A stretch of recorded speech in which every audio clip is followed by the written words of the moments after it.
Welcome to the Undisputed podcast of the world. Ding, ding, ding. You are hearing the smooth sounds of Trebuchet's voice right now. It is good to be back, everybody.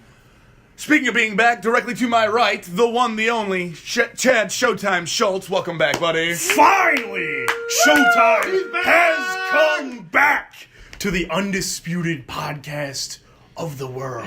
How's it going, everybody? It's going good. Hey. The guy walking around behind him is always nervous. Cody Ghodes, how's it going? How's it going? Great. Going great. It's going great. Been here the whole time. Yeah. Dude, you were pacing a hole through the floor. I know, man. Were you guys doing lines before I walked in? Just watching. You don't need to know what happened while you weren't here. Man versus Food does weird things to people, Chad. Apparently.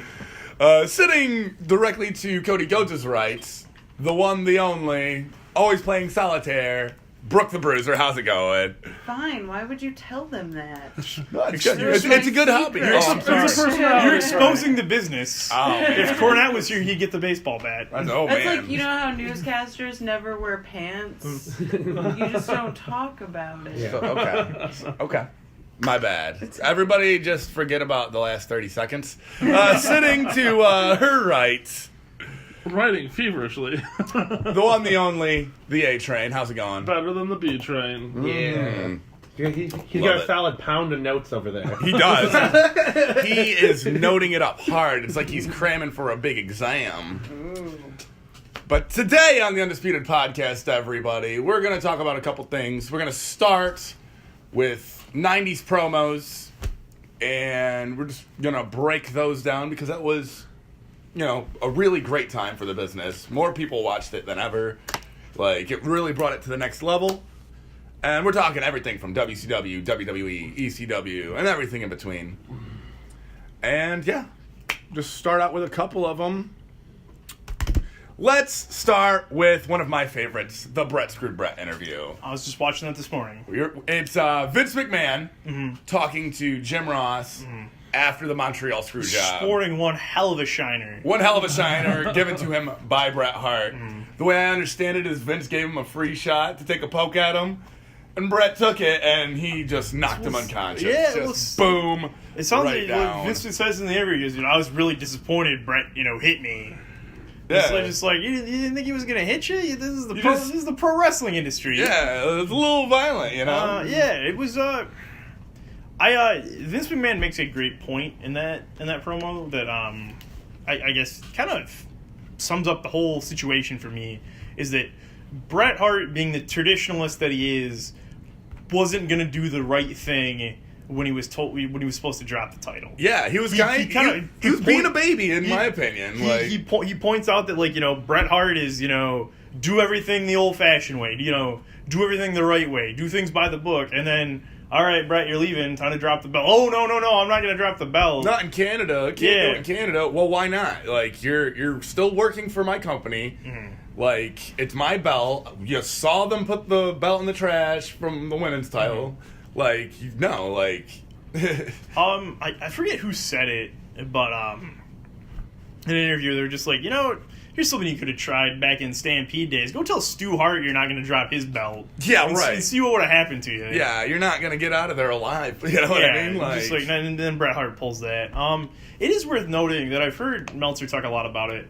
That there was the idea was that Vince was afraid that the World Heavyweight title was going to the WWF title was going to wind up in the trash. Yeah, you were talking about this in the show before. Yeah, go ahead. so it sounds like when that happened with the women's title, there was major litigation, and WCW paid out the ass for doing that. Yeah. It sounds like there was almost zero chance that the WWF title was going to wind up in the trash, and that was kind of like an after the fact kind of story as to why Vince was doing what he was doing. But it sounds like in reality that was not a big concern.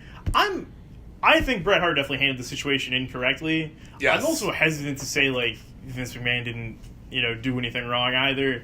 It's his company. Like I think he is definitely more in the right. He's in the midst of the Monday Night War here. Like, sure, it's definitely an important you don't time. want the WWF champion on WCW, regardless of whether or not he has the belt. You don't want that to be the case. It's also my understanding he could not be at WCW on Monday.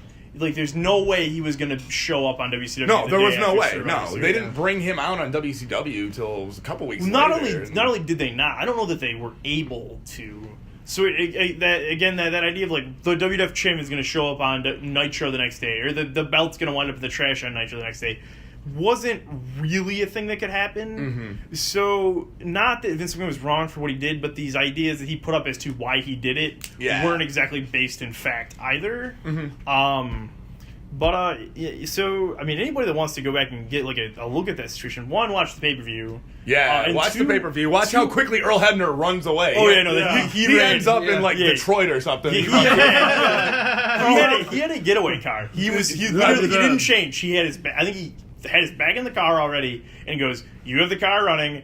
I'm just going to hightail it out of that ring, hop in the car, and we're going to go." I have literally never seen a person leave a wrestling ring so fast. Like, he's like, I'm out of here. Yeah, but watch the pay-per-view. And then Bret Hart Wrestling with Shadows was the documentary they were filming at the time. That was really good. I've seen that. That was a good backstage look at that. That is, like, all from Bret's point of view. Like, it goes into, like, the contract. It goes into, like, the behind-the-scenes stuff. They actually have footage of after the screw job just happens up in the locker room and stuff. It's really interesting stuff. It doesn't show Bret Hart hitting Vince McMahon. They don't it show shows that. him leaving the locker room with Vince, like, holding his face. Yeah. Like, the walk of shame almost, you can see. Because he's got, like, Patterson and Briscoe with him. Patterson, Briscoe, I think Shane was in the room, too. Yeah.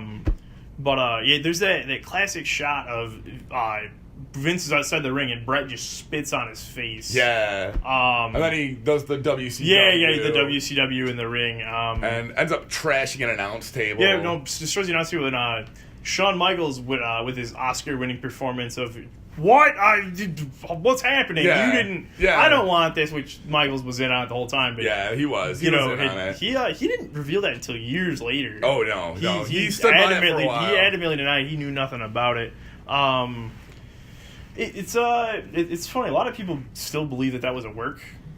I do not. I don't believe it. In fact, I would go as not. far to say that flat earthers are one thing, but people that believe the screw job was a work that's too far for me. No, I don't believe that at all. Like, it was too well done for it to have been like that, you know what I mean? Well, Bret Hart was also too bitter about it for like a long time. Still didn't come back. It would have been the best sold angle of all time. Yeah. I'll say, if the screw job were a work, it would be the best angle ever produced because no one could have seen that coming. No way. But it sucks that nothing came out of it from the Bret Hart story, though. Like, they had him on WCW. They were just launching Thunder, and they did nothing with him. Yeah, like, he joined the NWO, then they turned on him. Yeah, it was nothing. The height of Bret Hart in WCW was Goldberg hitting him with that spear, and then Bret Hart takes the steel plate out from under his hockey jersey. That was pretty cool. But, like, after that, they did nothing. Nothing with him. And he was, like... a great wrestler, which is what they needed at the time, and like another top guy. Because like if you watch Thunder, it was like he came in. The top guy was Booker T as the television champion or something. Like because like the NWO, they only had like select amount of dates that they would work, and like Hogan would never be there. Yeah, they weren't doing. I think Hogan might have been on one or two Thunders like at the beginning. Thunder was a joke of a television show.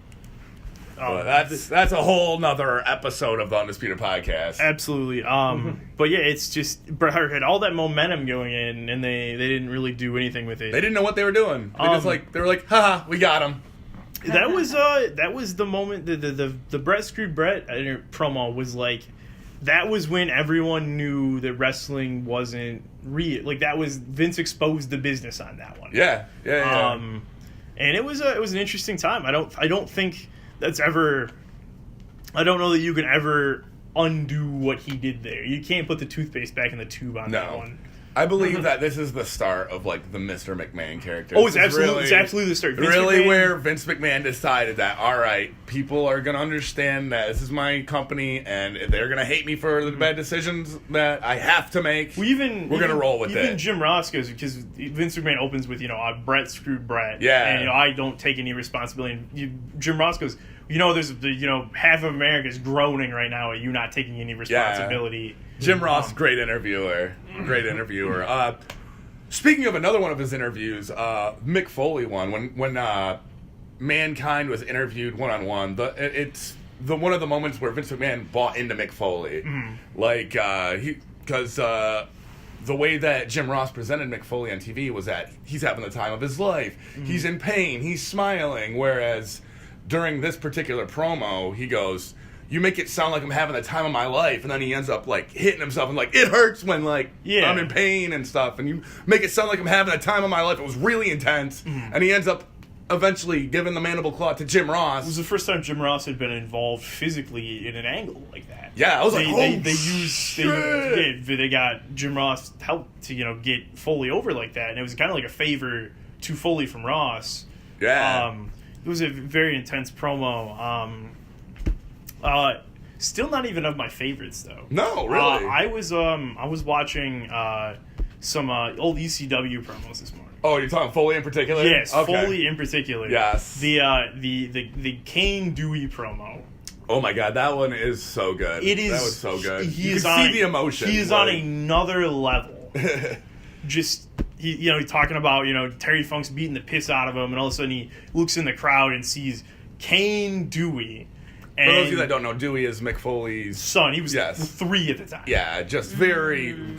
People were ruthless back then, especially the ECW fans. Yeah. They were very bloodthirsty, and Mick Foley himself says that they asked too much of the pro wrestlers. Yeah. And he talks about he sees that sign and he leaves his body. He's no longer feeling Terry Funk ripping him apart. He's just so heartbroken. And the whole point of the promo is he's talking to Tommy Dreamer. Yeah. And Tommy Dreamer, I guess, had received a phone call from WCW saying, "Hey, come work for us." Yep. And he said no. And the whole point of the promo is Mick Foley telling Tommy Dreamer, "You're a fool for not right. not saying yes." And he's like, I'm gonna if I have to drag you to that phone call, lifeless, to call Eric Bischoff and say you take his job." It's what I'll have to do. He talks about, those fans that chant, "He's hardcore, he's hardcore." They wouldn't piss on you if you were on fire, Tommy Dreamer. Loved it.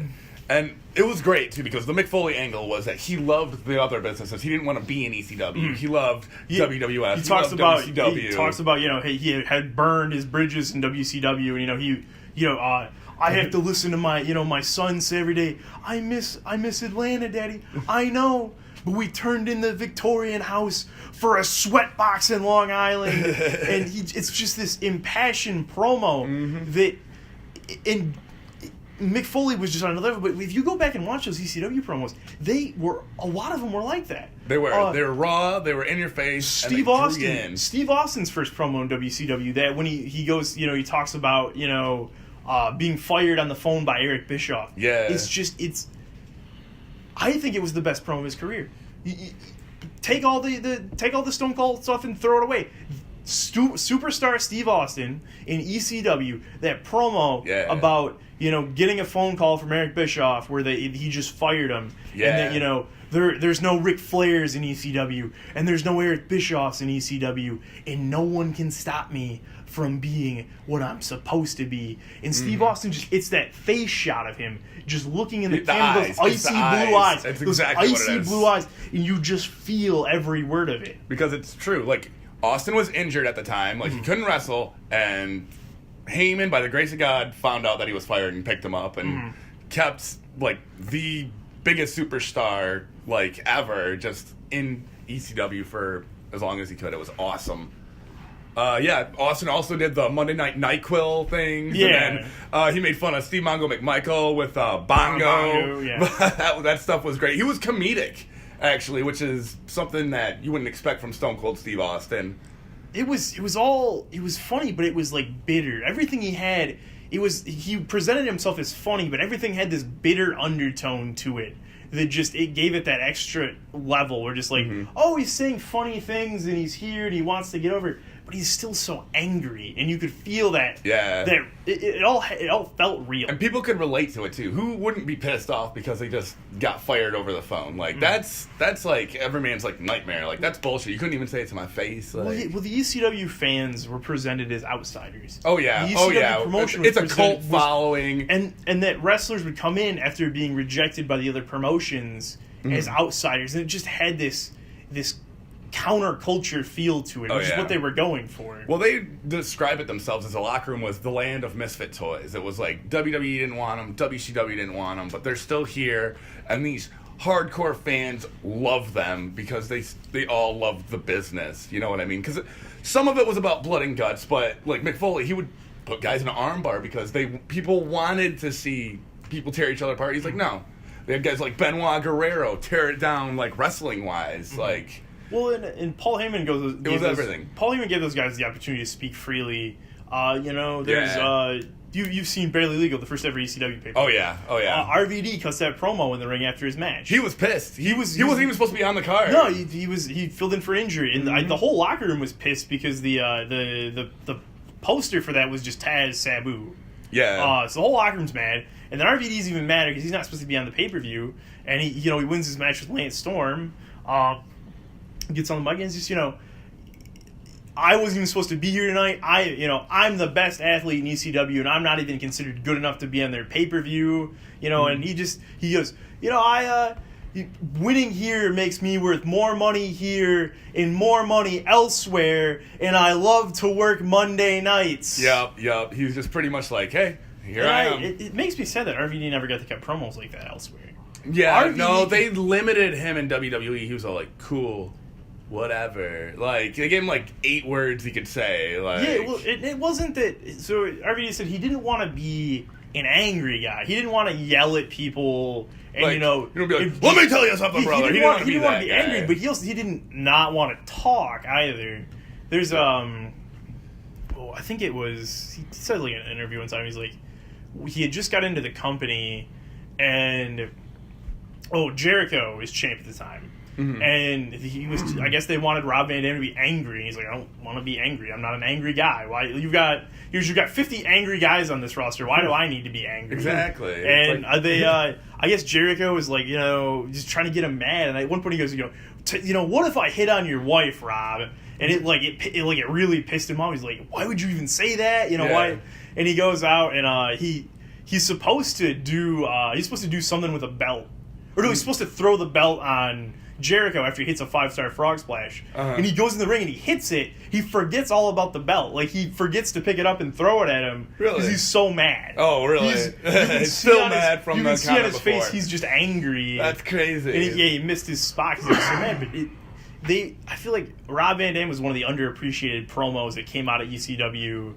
That he just never... He was a great athlete. He did great things everywhere else, but he didn't get to talk. No, which is unfortunate, but he still got it done in the ring. Absolutely. He did some great things in Elimination Chamber, which we will get to later. Not quite there yet. But since we're on ECW, we can't not talk about Paul Heyman, like himself cutting promos, because like promos in the ring, promos in the back. Yeah, he was liquid. He was just walking motivation for those guys.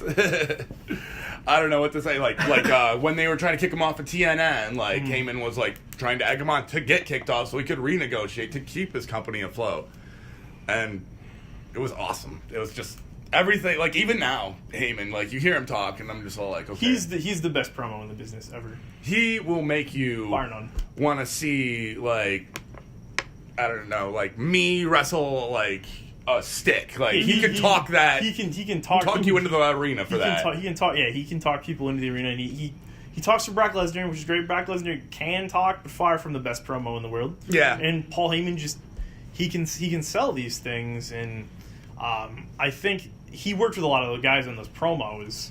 I think a lot of those guys have Paul Heyman to thank for both the freedom to say what they wanted in their promos and the help getting there.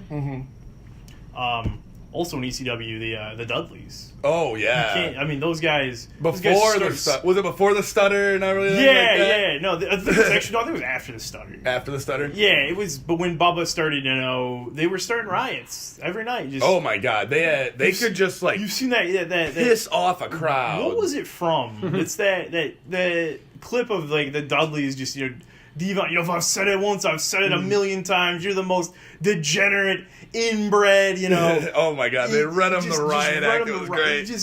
But Bubba gets on the mic. There's the crack whore mom in the front row teaching her daughter how to suck dick. Like just do the most vile, disgusting things you could say to people, and they're just trying to get them going every time. And they did. People wanted to see these guys get it like so bad. And they were hardcore. Like, it's why Bubba ended up becoming the leader of Aces and Eights, right, Chris Goad? Yeah. They'd rather The only reason. going to the Hall of Fame this year. Yeah. Shout out to them. 3 claps for the Dudleys. 1, 2, 3.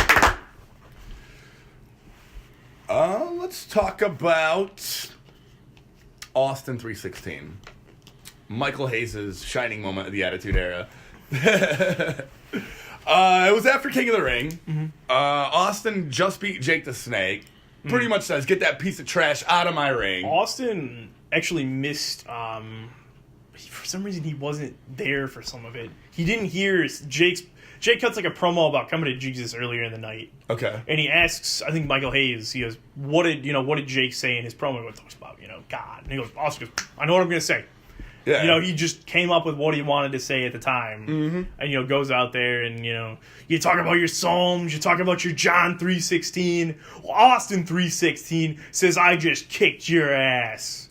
And the rest is history. No, exactly. That's right after that, Austin 3:16 there. Everywhere. It's like, it was fucking... It was water bottle 316. It was the new Hulk. It was the new gloves 316. Everything. It was the new Hulk. It was the new Hulkamania. It really was. It really was. And then Stone Cold Steve Austin cut some awesome promos after that. Like I remember the one where him and Vince went back and forth about Austin being hurt and couldn't get in the ring, and then which eventually led to Vince getting stunned, and the crowd just popped after that. Another guy who could cut a promo at any time, The Rock. Oh, yeah. Like, both intense, funny, and dramatic all at the same time. Like, The Rock is a roller coaster to listen to. Like, in the land of catchphrases, The Rock is champ. Like, oh, absolutely. He got a show named after him. Like, Smackdown is something The Rock used to say, like, all the time. Yeah. I'm going to lay the smack down, layeth the smacketh down when he was talking Shakespeare-esque. Just... it caught on. It was wonderful. I think he is so Paul Heyman I think is the best promo ever, but not as a wrestler. I think The Rock as a wrestler is probably the best competitor. I don't think that anybody else could make Rudy Poo Candy Ass sound cool. I don't feel like anybody else can make that sound cool. He was pop culture. Like, I think I would go as far to say that Rock was a bigger star than Austin. I don't think so. I think Austin was bigger than The Rock. In pro wrestling. In pro wrestling. In what way is Austin better than The Rock? Just fan appeal. Fans love Stone Cold. Like, I feel like Austin was the everyman. Like, you know what I mean? People who didn't watch wrestling knew Stone Cold. But now you could say that with The Rock. Like, it's a good argument here, but...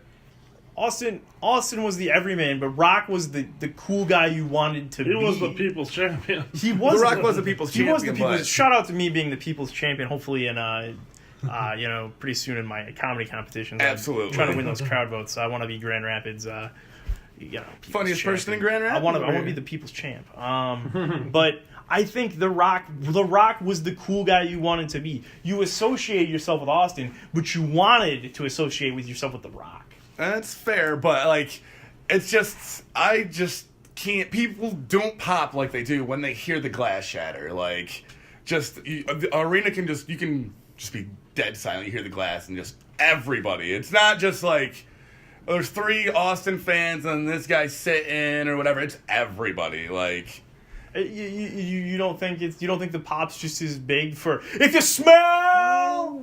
You don't think it gets the same. The pop? Rock's got haters, particularly Cody Ghodes over here. Yeah, I don't like hates that The much. Rock. Whoa. Whoa.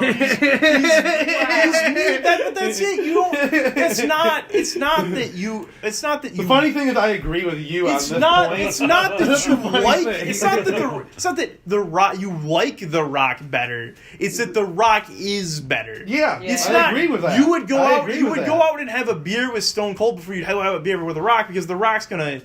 Call you a jackass and you'll laugh at you, and Austin might have a beer with you. But I think overall selling value, The Rock is better, and I think movie careers. Austin was in The Condemned. The Rock was in everything else. There's a movie. They're making a movie where The Rock is Die Hard, except they hacked off John McClane's leg, and The Rock is playing that role, and it's going to sell millions of dollars. When you're watching the news at 3 a.m., who is Diane Macedo pretending to be? That's The all, Rock. That's all fair and Not good. no Stone Cold. I'm just saying Austin's up 2-1 in wrestling matches, guys. I'm just saying, if we're going based on wrestling, Stone Cold's got the winning record, guys. And a pretty awesome podcast, too. Like, he does stuff. But I don't feel like I'm going to win this argument because everybody's just like... You are getting death glares I am around getting us all looks day. now. I'm gonna do a side-by-side comparison. I will That's get a good back to all episode you someday. guys. Yeah. Rock versus Austin. Yes, I could talk about this for a while. He has to calm down tensions now. Yes, back to promos. Let's talk about Hulk Hogan in the WCW. When he started the NWO, one of my favorite things in wrestling ever. This is the moment that drew me in. That Bash at the Beach pay-per-view where Hogan was the third man, and then Mean Gene comes in and interviews the new NWO, and Hogan goes, "These fans can stick it." And I've never seen a more crowd that wanted to riot in my life than that particular moment. You better tell these fans if they want some answers, Mean Gene, they better sit down and shut up. And they're coating the ring with trash. Everything. They're just throwing everything I at think him. when Hogan takes like a bottle of pop to like a cup of pop to like the face, doesn't he? Like Mean Gene does. What someone? Yeah, it was just like Gene, it, like, bounces, really? it Yeah. bounces off their face. Yeah, because Gene even goes, "Look at this trash in here. These fans are disgusted with you, Hulk Hogan." And they were. Like, I could not freaking handle that. I was all like, That was time to watch Monday. Like, that was definitely the best of WCW. The promos and the Hogan, turning heel. well, like, I remember every Nitro, Hogan would come out, and no matter who his opponent would be, he'd be like, "I'm gonna crucify you." And I was like, whoa. Like, that is, like, seriously violent. And for Hulk Hogan, the say your prayers, eat your vitamins, like, ultimate good guy to say he's going to crucify Lex Luger is a little intense for 11-year-old Trebuchet to handle, let me tell you. I was like, why is he saying these things? What did we do? What did we do? What did we do? But, like, it wasn't just that for I Hogan, didn't though. say my Like, prayers last night. the beef he had with Vince Russo, like, when... So I was going to get into this. So I think Hogan turning heel was like the best of the promos, but go back and listen. Like when he gets into it with Vince Russo, it's hard to watch. So it's very uncomfortable. in comparison to in ECW when everything felt real but was still worked. Yeah. There was this.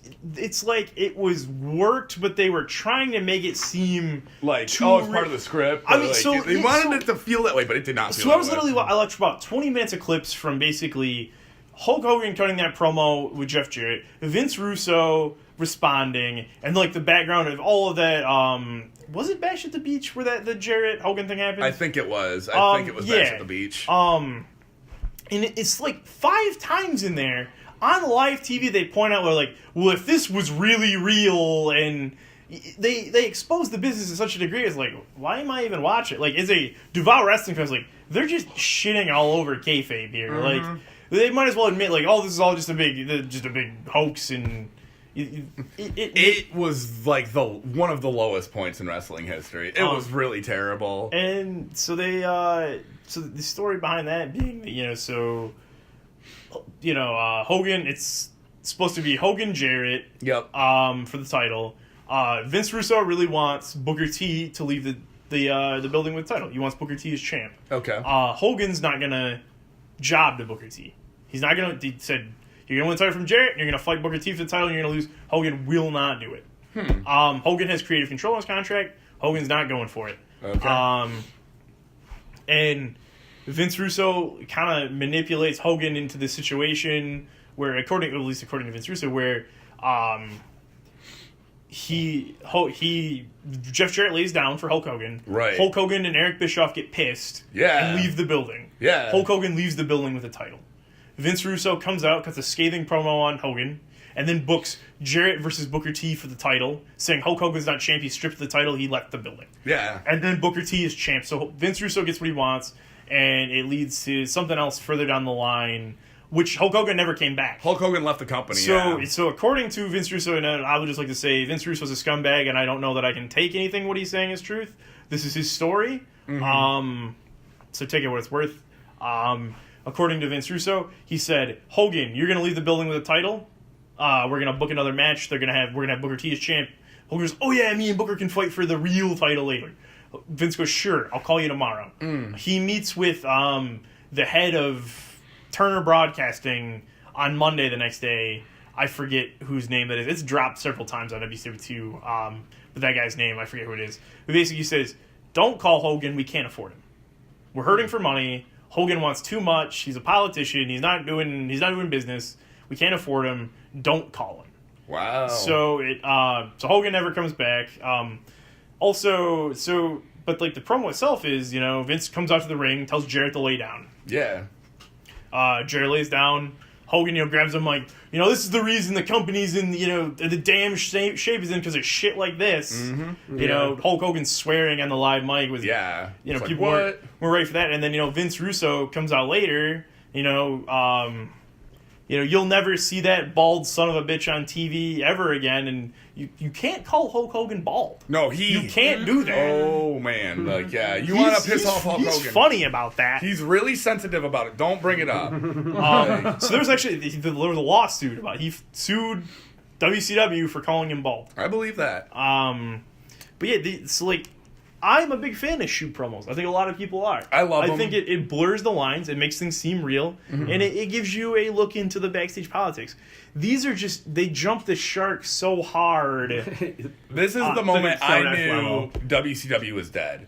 You lose Hulk Hogan, you're done. That was the only thing they had left. You can just see redeeming quality. You can just see in the crowd when so Jeff Jarrett lays down and Hulk Hogan puts a foot on it and pins him. The crowd is not eating this up. They're just they are not fucking again. They paid. That's the way it felt. Yeah, they paid. Well, even on commentary, someone I forget who it was goes, "Is it Halloween Havoc all over?" Because that's where Hulk Hogan gave Kevin Nash the finger poke. Yep, that's what I was thinking about. And the fans are just do that more often. Yeah, the fans are just like, this is bullshit.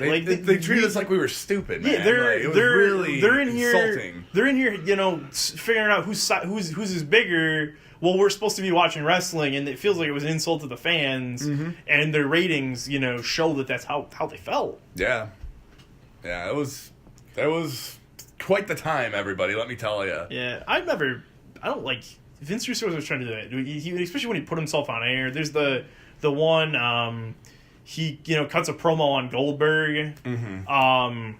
And Goldberg, comes out and fights Tank Abbott. I guess Tank Abbott was Vince Russo's bodyguard at the time.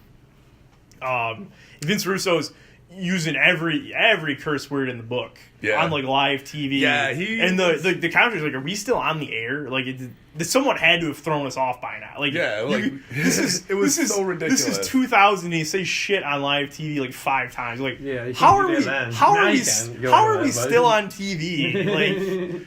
You could just see the writing on the wall. I felt really bad for Ric Flair and Sting, who were there for ever. Yeah, saw the whole thing come to a great They had the last match in WCW, didn't they? It was Sting Flair. Was it Sting? Well, I know that was their last match. I thought it was the Booker last... T and Scott Steiner. Was it? Okay, I thought they had a title match at the end, but I'm not sure.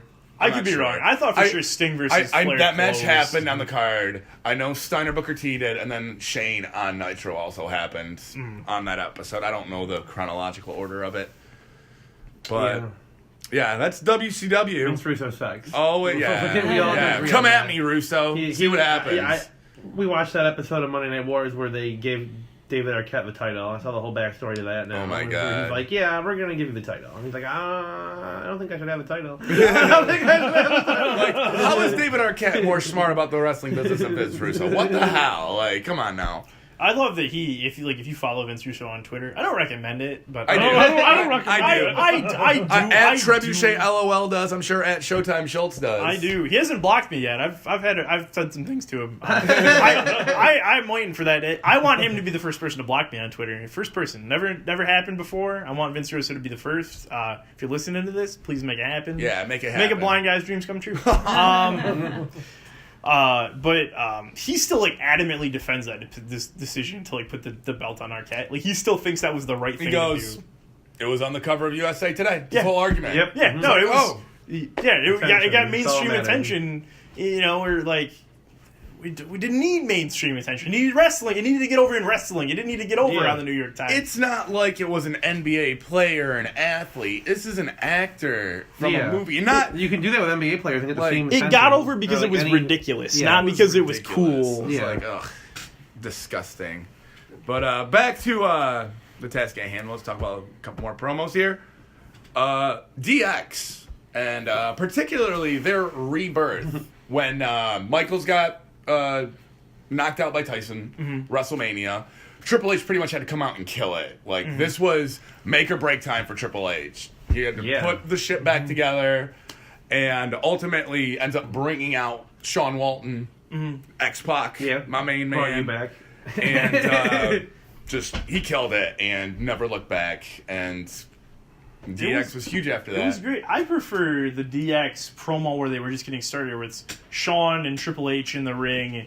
Vince is like a commentary, and they show like a clip of like the MSG incident. Yeah. You know, he talks about, we made an ass out of you there, Vince. No, you've been an ass the whole time. Talks about how, like, we had to apologize to those people after that, but we weren't really sorry because we knew it was best, and, going against the grain was the right thing to do. Oh, yeah. It got to the point where DX would get yelled at every week by Vince. Like, Yeah, they were constantly... it got to the point where the USA Network sent them that letter of words they couldn't say, and then DX... We would, they took it on TV with went out them, and said all the words. and they read it. Like, it was wonderful. Like, between the hours of 9 and 10, we won't say words like shit, damn, fuck. Like, Yeah. but they're bleeping them the Yeah, whole just time. And like, Sean, watch your fucking mouth. Well, fuck me. God damn it. Yeah, Like, no, they're it was just throwing them all out. hilarious. It was hilarious. But it ends up like the USA Network ends up like the ratings went up so much. They're like, no, that was actually really They loved good. it. But, yeah, They loved it. Yeah, like they're getting FCC complaints, but they're also making money hand over fist. So it was hard to stay back that was to a those boardroom guys. decision. They're like, FCC money. Yeah, like we can afford the fines and then some at the way where the ratings are going up. Absolutely. All right, we got to talk about one of the highest rated promos ever. This Is Your Life. The highest rated promo. Or what? Of Raw? I think Of Raw? it was the highest rated. Thing Yeah, on Raw. That's great. Yeah.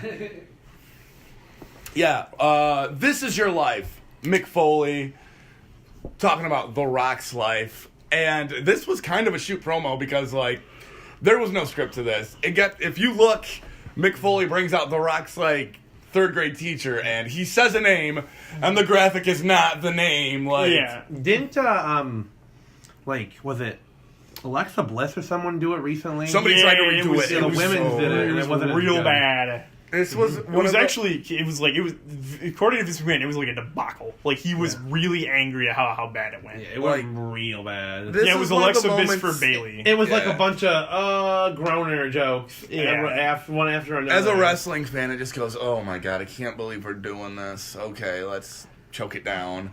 Because we watch all the pro wrestling, but we don't have to enjoy it. Yeah. It's a roller coaster ride out here, everybody. But this particular thing was great. It went long. Vince was pissed in the back. But then the ratings came out the next day, and I guess he was, oh, never mind. It's Yeah, cool. no, it's fine, yeah. It's fine. Good job, guys. Getting all the big numbers out there. It was Yeah. funny.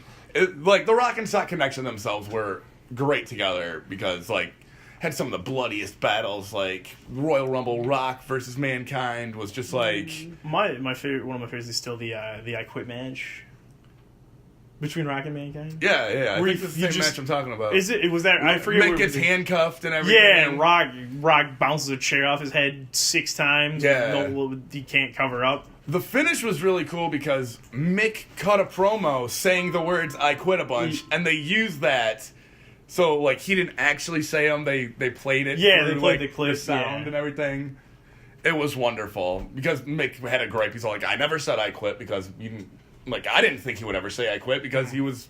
Yeah, Mick and Foley. his head's in the entrance ramp, so you can't see him talking. Yeah, his hair's over his face and everything. Like it was really well done. There's actually on Beyond the Mat they cover that thing, and they show like his kids that like, angle. His freaking wife out. is crying. They Yeah, had to leave. I was like, oh man. Well, he's Mick Foley talks about, I didn't want to be the guy that pulled the sock out of his trunks. I wanted to be like the hardcore guy. And he's like, Yeah. I see my kids crying like that. Maybe I'm content to be the guy who pulls the sock out of his trunks. Like, It was like you could hear it as he's like, I don't feel like a good dad anymore. yeah, like, no, you tell it really bothered him to see. It did. see Like that. it did bother me to watch, honestly, because like Mick Foley, like behind the scenes, is like the coolest guy. Like Those were sickening chair shot.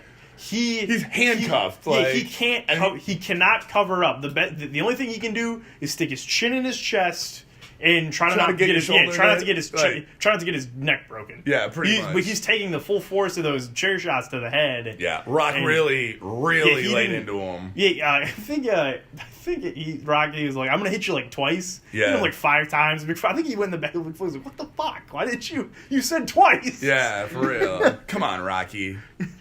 Don't be a bully. But yeah, after all that, they became a tag team. And they won the tag team championships. And it was great. It was because The Rock was so, like, I'm too cool to be in this tag The Rock team. was too cool for school, and Like, Mick Foley was just like the nerd. The funniest parts of that was when Mick would steal The Rock's catchphrases. And The Rock would just be all like...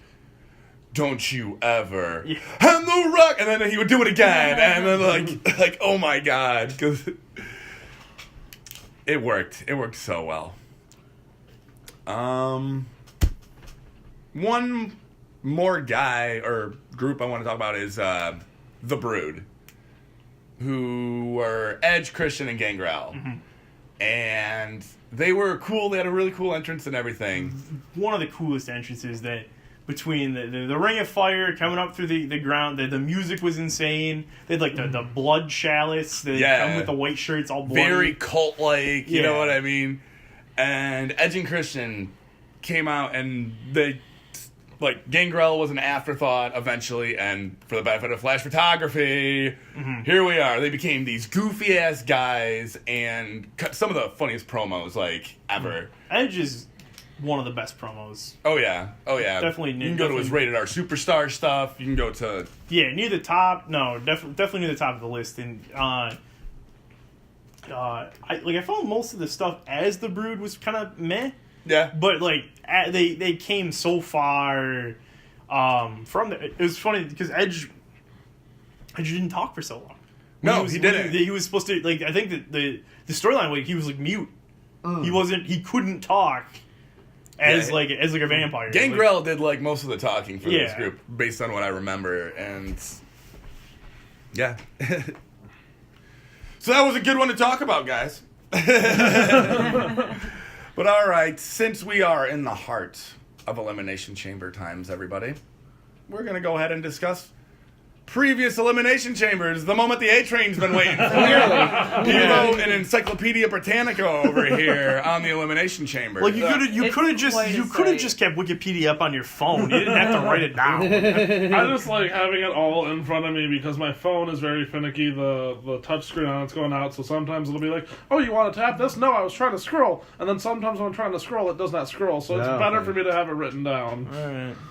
But yeah, How about 3 claps for A-Train's studious abilities? Yes. 1, 2, 3. Yes, nice Well done. job. I wish you guys could see what this looks like. I will tweet it out later. Tweet it out. I will tweet it out later, everybody. But yeah, no, I've got here listed all of the previous 20 Elimination Chamber matches from the first one that was made in 2002, when it was created by Triple H and introduced by Eric Bischoff. And that was for the World Heavyweight Championship. True. And that was actually Shawn Michaels, Triple H, Chris Jericho, Kane, Booker T, and Rob Van Dam. Yeah. With Shawn Michaels taking the championship that night. Bloody bad. They were bleeding in that. Oh my lord. One of the worst injuries. Like it didn't really affect his career too much, but you can see when Rob Van Dam goes off one of the pods. Yeah, he and goes all the way up. Yeah, he goes to the top rope and says, "Nah, I'm going to go up to the top of the pod." Hits a 5-star frog splash and hits Triple H in the throat. Yep. And Crushes his larynx. Yeah, Triple H is selling his throat the entire, just clutching his throat. There's a shot of Triple H laying on the ground, and his throat is just swollen like crazy. He does not look like he's in good shape. He's a bloody mess, just cringing And he over. finishes the match. Yeah, he does. He goes all the way. Yeah, he started the match. And he was the last one to get eliminated. Yeah, it was ridiculous. Fun part about this match, King of the World Chris Jericho. That angle was so, like, I loved it so much, because he would just, like, do something and be like, I'm the king of the world! And then after that was November 17th, 2002. The next one was August 24, 2003, SummerSlam. And that was again, Triple H was in that one again with Goldberg, Chris Jericho, Shawn Michaels, Randy Orton, and Kevin Nash. So essentially half the same people. Yeah. We had Triple H winning that one and retaining his championship at SummerSlam. I believe he beat Goldberg. Yeah, first time Goldberg was pinned in WWE, I think. Yeah. I believe, didn't they Flair give him a sledgehammer in this one? Yeah, no, he slides the like, sledgehammer in through the grating. grate. The thing I remember from this one is Goldberg spearing I think it was Triple H through one of the pods. Yeah, someone does get speared through one because they present the pods as bulletproof glass. Yeah, they did that for like the first 4, and then like they stopped saying it was bulletproof after that. Because, because when you put so many people through it, yeah, you can stop these darn bullets that kill people, but not Goldberg. Which is fair. Going a lot slower than bullets. Yeah, this was not nearly as good a match as the first one. The first one was they tore the house down. Like it had Kevin Nash in it, and Kevin Nash was past his prime at definitely this point. not moving around good. Old world order. He got hurt pretty quickly after this too, didn't he? He wasn't around very out or something. Yeah, he wasn't around very long. He was blowing out his quads or something. Yeah, it was not a good run for him. Oh no, I think it was. Didn't Triple H do Hell in a Cell against Kevin Nash? I think after this. Oh yeah, that was Foley as the referee or something. Or... So this is SummerSlam. I know the match you're talking about. Yeah, Mick Foley was referee for that. That was not a good match either. No, because Shawn Michaels at the end tries to come out and give him a handshake, and Kane comes out and crushes Shawn Michaels' larynx. Oh, really? Do you remember that? Not really. So it was one of the Shawn Michaels was doing something, had to be away from the business, and Kane was pissed about something. I think he might have lost his mask that night. Actually, okay, might have been the night he lost his mask. He comes out and he's like he would tuck the chair in between, like right under your chin, and he'd come off the top rope. That's so brutal. They did the old like condom filled with stage blood in your mouth. So you bite it, and that was you'd be like bleeding all over the place. That's how they would do that. But it was pretty grisly. Yeah. And then after that, we have the January 2005 New Year's Revolution. Yes. With Triple H, Randy Orton, Batista, Chris Jericho, Chris Benoit, and Edge, with special guest referee Shawn Michaels. That's HBK. Yes. New Year's Revolution. Now, was the first one, was this the one where Edge comes out afterwards? Or? No, that was the next one. The next one, okay. Yeah, that one had John Cena. Who wins this one? John Cena wasn't in it. Batista Triple H won this one as well. I thought Batista won this one. Nope. No.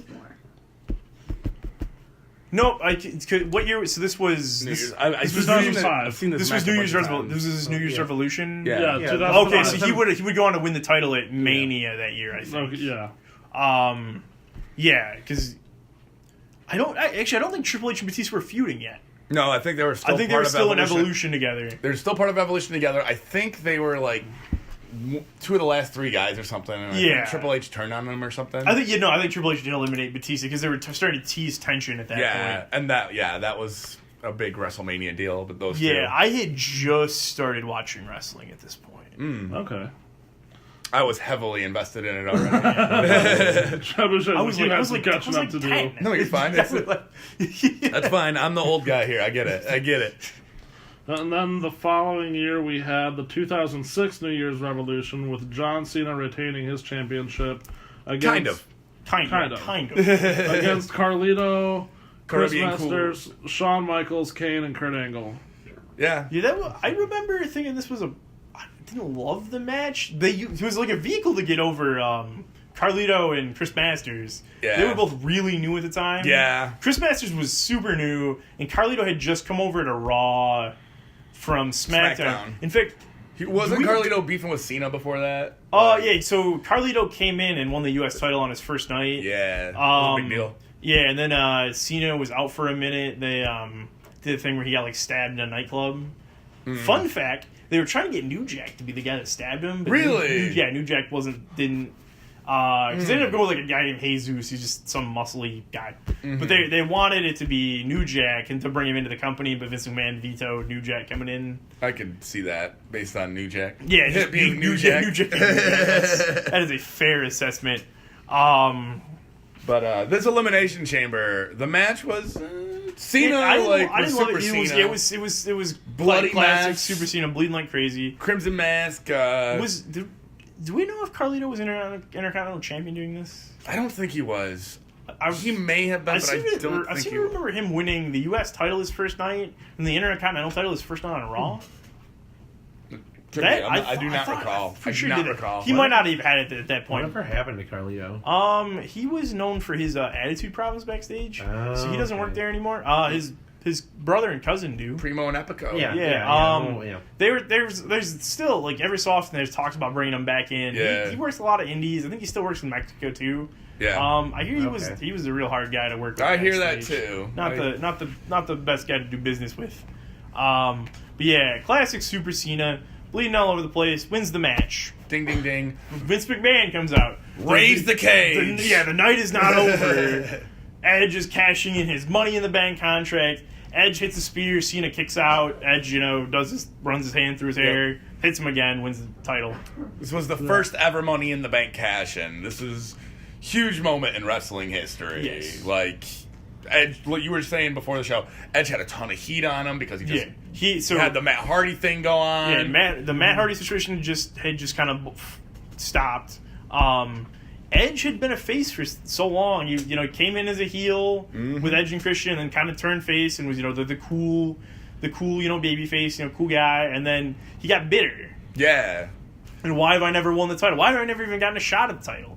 Was angry and won Money in the Bank, and no one knew. Everyone kind of thought that Money in the Bank would work like he's gonna go. All right, I'm gonna challenge for the title at the next pay per view. I'm gonna turn in this contract for number one contender spot at the pay per view. No one knew he could just hand a referee the suitcase and Go at it. that had never happened before. Right. So I don't think anybody predicted that it was gonna happen that way. I didn't see. Yeah, it was like what? Yeah, I didn't. Is that how that works? Yeah, I didn't anticipate it working that way. Which basically set the stage for every year since then. Money in the Bank adds that extra, layer of drama to it. We're like, is he going to cash in the case? Is he going to win? Is it going to happen tonight? I don't know. Yeah. Carmella, is it? Tell me. I want to know. Right. Do they even remember she has that case right now? I don't think She tried to cash it in like 2 weeks ago. Did she? Mm-hmm. Yeah, she It was tried real to. cute. And She kicked the referee. It was great. Out, and then she tried to claim that because the ref had grabbed it already and had it in his possession and was about to start the match.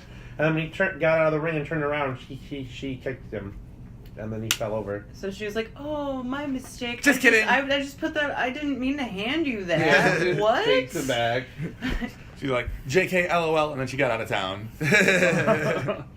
All right, what was the next one there, The Adrian? next one is actually the first Elimination Chamber match that wasn't on Raw. It was actually on ECW in 2006. Oh, December to Dismember. Yes, it was. That was a It looked good on paper. That was It looked good on paper. It was, It was, an extreme elimination that chamber. whole pay per view was It was- a turd. Yeah, Bobby Lashley, mean no Big discount? Show, Test, They Rob had Van Dam, Hardcore every- Holly, and CM Punk. So every entrant, so the two guys started, and the four guys in the pods each had a weapon in their Yeah. pod. So Oh, you yeah. Yeah. you get released. It was I remember it was that. chair, crowbar, barbed wire bat. Ooh. And was one a table? I thought they had a We're not trash allowed can to or something. have Might have been a Is there a trash table can. in No, they had a table in Was there. it one of them was a They table? had a table in there because I remember somebody trying to break out with the table. Oh, okay. Originally, read me the entrance again, please. It was Bobby Lashley, Big Show, Test, Rob Van Dam, Hardcore Holly, and CM Punk. Originally, it was supposed to be Sabu instead of Test. I was gonna say, I but thought- they took out Sabu that night. They had Sabu get jumped. I don't know exactly why they did that. Yeah, because I wanted to see Sabu. In the Yeah, no, Elimination it Chamber, seemed like there was some appeal to that, and yeah, they decided they didn't want Sabu in the match. They were pushing Bobby Lashley pretty hard at this point, so it made sense he won. I remember Tess dropping an elbow from one of the pods. Yeah, for a big guy like that to jump off the pod and do that. Test was really getting his second chance in the company at that point because he went away for a minute, and then he came back. They get the shorter hair. Yeah, well, Test was really big during the Stephanie McMahon Triple H thing. Yeah, and they cooled him off, and he was in the Yeah. company through 2003, and they let him go for a little bit. I think he had some personal problems, drug problems or something.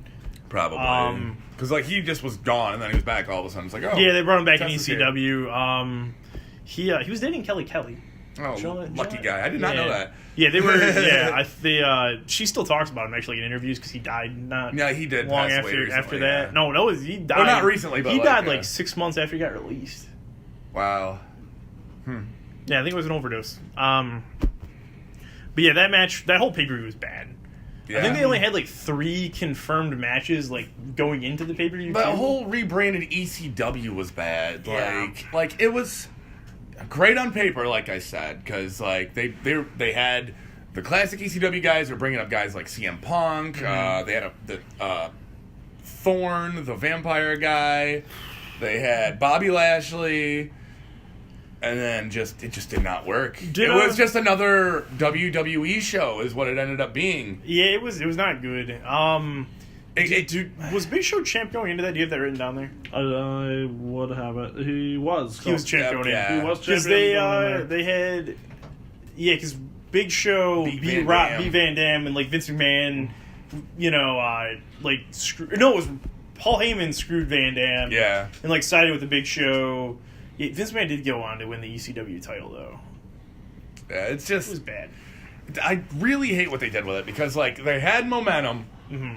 and You lost they- it. There was that first ECW One Night Stand pay per view was amazing. amazing. The second one wasn't bad either. I liked the second one too. They were like, oh no, we're gonna restart this brand, And then I think the first ECW show they were at the Hammerstein Ballroom and CM Punk debuted.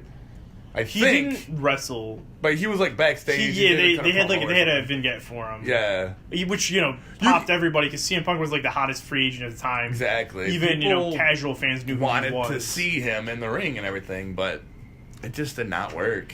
Yeah, well, even the first episode had the zombie on it.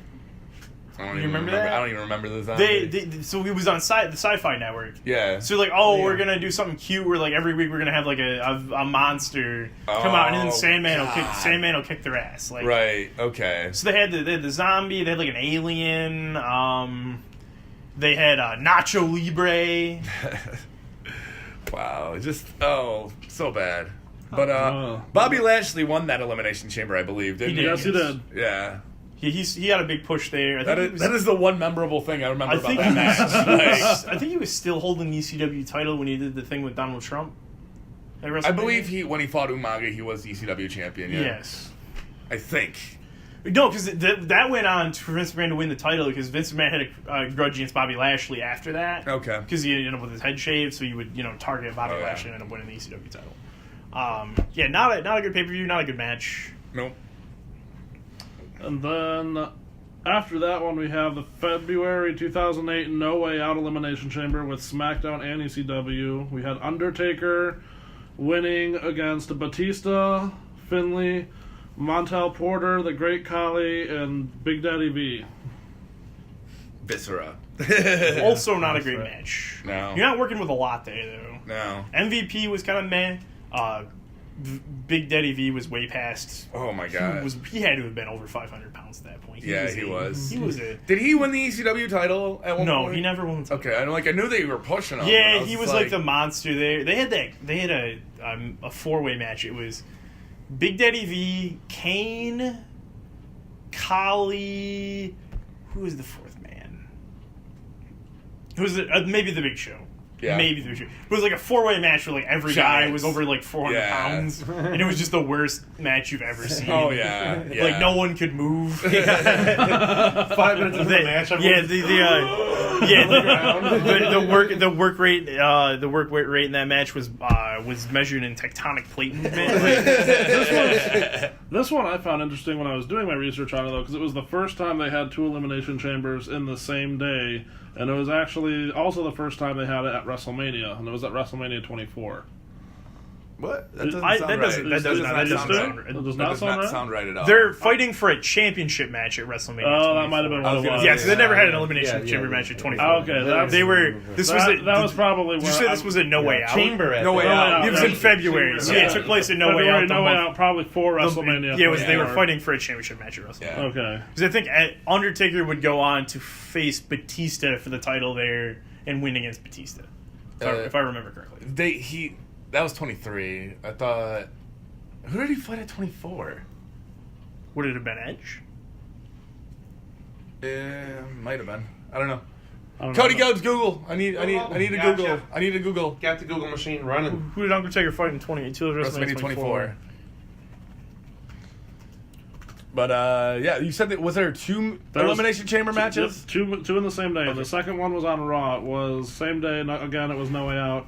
It was Triple H defeating Jeff Hardy, Shawn Michaels, Edge. Chris Jericho, Omega, and John Layfield. Okay. JBL. Interesting. Yeah, this is clearly not that memorable. How did this? It wasn't a good night. Yeah. But yeah, you said Undertaker won against Edge. Undertaker would go on to face Edge at WrestleMania for the title. Yeah. Okay. And then the next year after that, we have, again, the 2009 No Way Out. Triple H defending against Edge, who was the current champion at the time. Undertaker, Jeff Hardy, Big Show, and Vladimir Kozlov. Oh yeah, I remember him. That's a name I haven't heard in a while.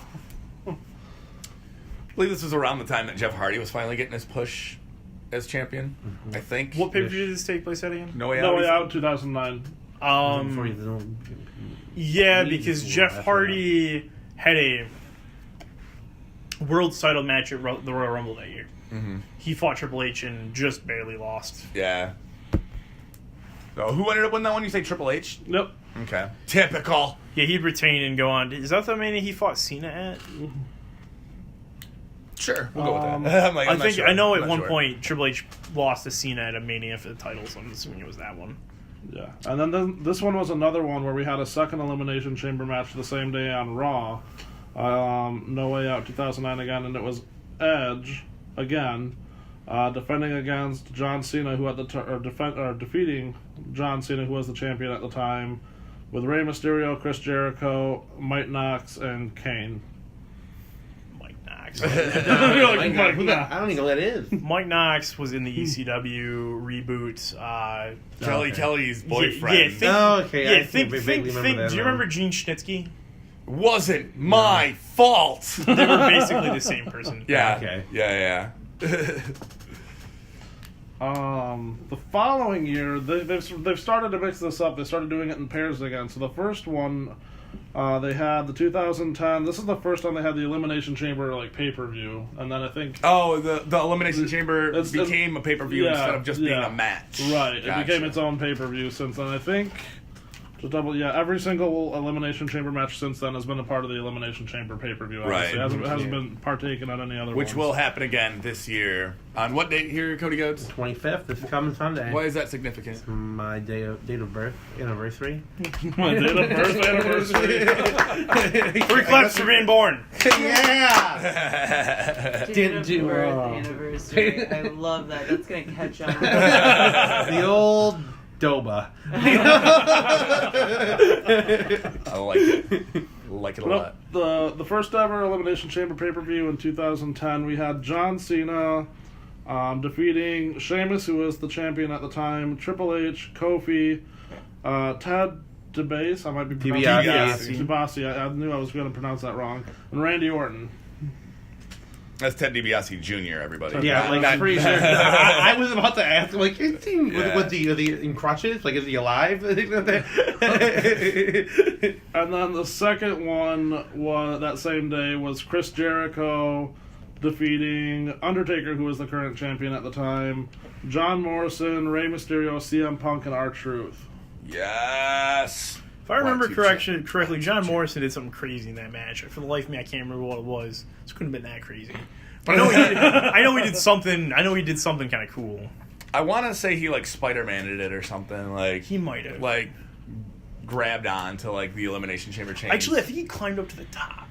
Did he? I think he climbed like the very top of the chamber and like did like a cool move down. Okay, I remember Kalisto doing that in one of them. Maybe that's what I'm thinking of. That could be. I remember that. But I know Morrison definitely did something cool, 'cause kinda it cool stood there. out, and I was Yeah. all like, "Oh, highlight reel." Yeah, it was when Jericho had that run with the World Heavyweight title Loved on it. SmackDown. That was like about time. He came back with the Save Us 222 thing. Yeah. And was it was a babyface for a minute, and then he turned heel and was wearing like the suit. Yep. And what was he calling people? Was it troglodyte? He had like an insult he was using on people. It was like a big word. I remember. Fancy guy was one big word. Yeah. It was great. Oh, He started wearing trunks. Yeah, He wasn't yeah. wearing. He was normally wearing- would wear the pants, and then Yeah, he he's- went to just he regular quit wearing- wrestling trunks. Which one was it that you said that he thought he did something cool in it? Morrison. Yeah. I didn't have a note on that one, but I did find the 2010 Chamber match, the one with, again, I'm probably going to mispronounce it, Ted DiBiase. DiBiase Jr. Cody Rhodes passed him a metal pipe, which he used to eliminate Randy Orton for WWE Championship. Yeah. So Randy Orton brought in. So Cody Rhodes came into WWE teaming with Hardcore Holly. Hardcore Holly was like his mentor. Yeah. Hardcore Holly and Cody Rhodes win the tag titles. Ted DiBiase debuts and is like, I've got this really cool partner, and we're going to win the tag team titles from you and Cody Rhodes, Hardcore Holly. And then they have the match, and Cody Rhodes blows Hardcore Holly from behind, and Cody Rhodes and Ted DiBiase became tag champs. They go on to team with Randy Orton as Legacy. Legacy. Which is pretty cool. And then, for whatever reason, Randy Orton stops using Cody Rhodes and Ted DiBiase as Legacy. He gets 2 other second and third generation guys. I think one of them was. So there was Deuce and Domino. I forget which one of them was the Thing, but his dad was a second generation guy, and then one of them was he went by Sim Snuka. I think he was one of like Jimmy Snuka's like nephew or something. Yeah. Okay. And then the other one was like one of the Fatus, like he just one of like the Samoan guys. But basically, Cody Rhodes and Ted DiBiase were feuding with Randy Orton at that time. Mm-hmm. Yep. And then later that same night in the other Elimination Chamber match, we had Shawn Michaels break into the chamber to cost Undertaker his World Heavyweight title to Chris Jericho, and that's how Chris Jericho won that match. Yeah, Shawn Michaels wanted to fight Taker at Mania. Taker wouldn't fight him, so Shawn Michaels right. would screw him over. I actually knew that. Because that would go on. I think that was the second time Taker and Michaels fought at Mania. Because that would go on to Back to back. Where it was the tore the house down. Yeah, it was the Sean, if I beat you, it's the end of your career. If I can't beat you, I have no career. Yeah, it was good. That was one of my favorite feuds ever. Yeah. It was Mr. WrestleMania versus a streak, man. That match ending. Feud. No, I remember. 20 minutes long. Yeah, no, I've seen that same video. Yeah. Did you share it on Facebook? No. I've seen that promo video, the one where they cover the whole thing. I think everything, like the entire lifespan of this feud. Yeah, I think watched it though. Okay, it was like a half an hour long. Crazy. We're talking about the same exaggerating, but video. yeah. No, it's about a 15-20 minute video. Yeah. They because that match ends with Shawn Michaels is almost like half dead. Yeah. And Undertaker's just like, stop, like I don't want to do this. And he goes to do something and Shawn Michaels slaps him in the face and he gives him like a jumping tombstone and pins him. It was great. I loved it. Check those WrestleMania matches out. I'm sure you can see them on WWE Network. Yeah. Search WrestleMania. And then the following year, we had 2011. We had Edge, who was the current champion and retained against Mysterio, Kane, Drew McIntyre, Big Show, and Wade Barrett. Got some bad news. Oh man, I miss Wade Barrett. Barrett. One of the most underutilized, wasted talents ever. Wade Barrett. Absolutely. I love Wade. He had a good look. He had good size. He could wrestle all right. He was a good brawler. Yeah. No. One of my favorite gimmicks he had was he got hurt and he came back and he was just like they had him like in jeans fighting. Mm-hmm. I felt like that fit him so like I'm not like a big fan of like the jeans thing. Yeah. It fit him so well because he was just like he boxed. Yeah. He was just like he's a striker, and it fit him so well. And then he would go on to do the bad news thing, and I just love it. He always looked like he was having such a good time. Yeah. We're gonna have some bad news. Yeah, no, every time He just looks so happy. I like that when he went up on the cherry picker and he beat up really high. He had the gavel like, Fred, I've got some bad news for you. He just looked like he was having the time of his life doing that. That's like, I'm happy for him. I'm happy he's happy. Exactly. He's loving it. He's enjoying it. I'm enjoying him enjoying it. That laugh of his is contagious. And then that same night, we also had John Cena defeat CM Punk, John Morrison, Sheamus, Randy Orton, and R-Truth. That same night. Sounds right. That sounds like John Cena doing a thing. Remember they were pushing R-Truth as a main event guy? Yeah. Was it the little Jimmy stuff? No, it was before the little Jimmy. Because the little Jimmy stuff, I was just all like... Yeah, no, that was where they lost. It got ridiculous. Yeah, it got to the point where it didn't make sense. Because there's the minute where the Miz and R-Truth were like a team. And, like, there's a conspiracy, and it was. I don't like R-Truth. Yeah, I love him in the ring. I don't think he's great. He's a little too much sizzle, not enough steak. Oh. I don't know him well enough. Only like the most I know from R-Truth is he did have a couple episodes on Total Divas. He's deathly afraid of cats. So who does he go to visit? Natalia, of course. course. Yeah. That's not what's up, everybody. That's not. So that's my only impression of him. Yeah, he was a former NWA champion. Yeah, he wrestled in... Update. Oh, you want to update on the NWA championship? There was a match for it recently, I guess. Or there's at least a beat for it. It's coming up. James Ellsworth it is happened. doing stuff. Did it happen? Yep, it's on Okay. YouTube as of like 3 days ago. Oh, okay. Fought Magnus for it, and who won? Do you know? All this one. Magnus won. Okay, so he's the guy I currently have to buy it from. Yeah, so for those of you that don't know, I, Trebuchet, want to be your next NWA champion. Like, just check it out. Dusty Rhodes, Ric Flair, Trebuchet. That's the kind of like thing we're going for here. Just sounds right together. Rule of threes in comedy. Yes. So I set up a GoFundMe to buy it. I'm going to do what Ted DiBiase Sr. did to the WWF Championship and purchase it away from the... Heads up, that didn't work out so good for you. I don't care. I don't care about that part of that. This is version 2.0 Showtime. We're going to make it work. 2018 now. Yeah. People are ready. Money is way more important these days. But I currently have gotten a donation to my GoFundMe. $50 from my buddy Christian. $50, Christian. Yes, so we are one Thanks, step closer Thanks. to getting the NWA title on the Undisputed podcast of the We're world. talking about doing a lot of good things with it. Don't worry. Absolutely. A lot of I've good got things. plans You have a whole new on faction. top of plans. I can't wait for like if this takes off. I can't wait for Billy Corgan to send you a cease and desist letter. I'm going to be like, that's terrible. I'm like, I just want to buy it. This is just a fan trying to live out his dreams. Right. I will frame that cease and desist letter, by the way. Yeah, no, I hope you do. No, they. I hope. So the way that match got set up was Nick Aldis was saying, I want to fight a former NWA champion or someone that's beaten an NWA champion. Yeah. Okay. And Yeah, Ellsworth has that's beaten it, yeah. AJ Styles. Oh, there you go. NWA champion, so he came out and fought. It sounds like Tommy Dreamer would be fighting Aldis for the NWA title at Yeah, some the more point. legit. Cool. match, Someone else has a shot too. Tommy Dreamer has one, and I'm blanking on the other guy. But they're defending that title. That's good. Some, like, real I'm people. coming for it. Real people. Y'all better watch out.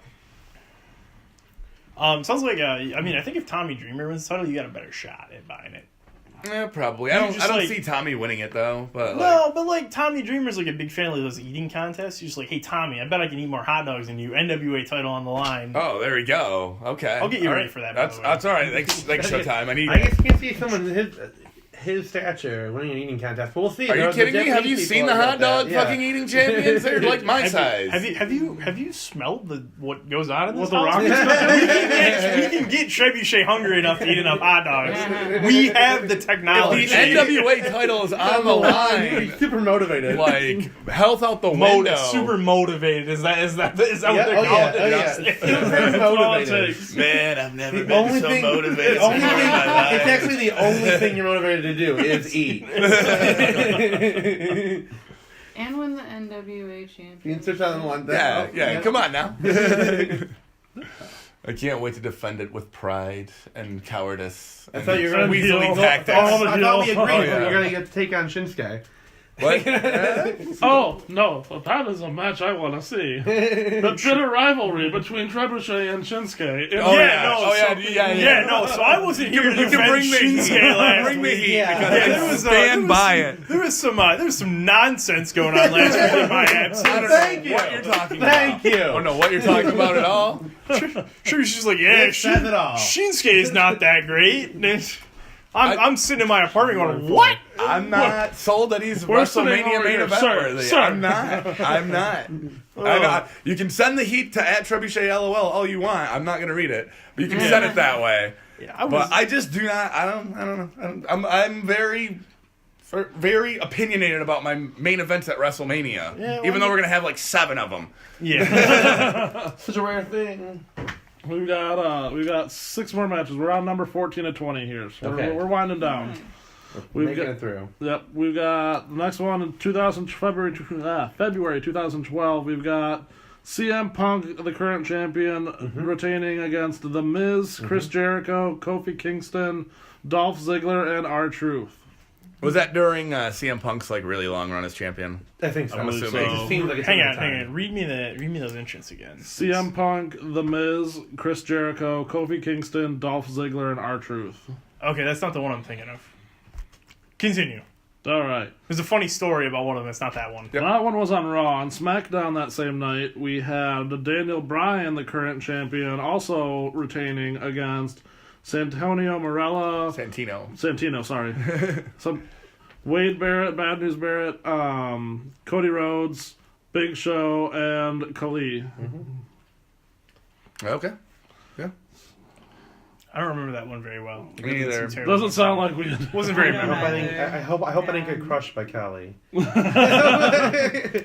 then 2013, we had Jack Swagger defeating Randy Orton, Chris Jericho, Mark Henry, Kane, and Daniel Bryan. Okay, that one. so funny story about this one.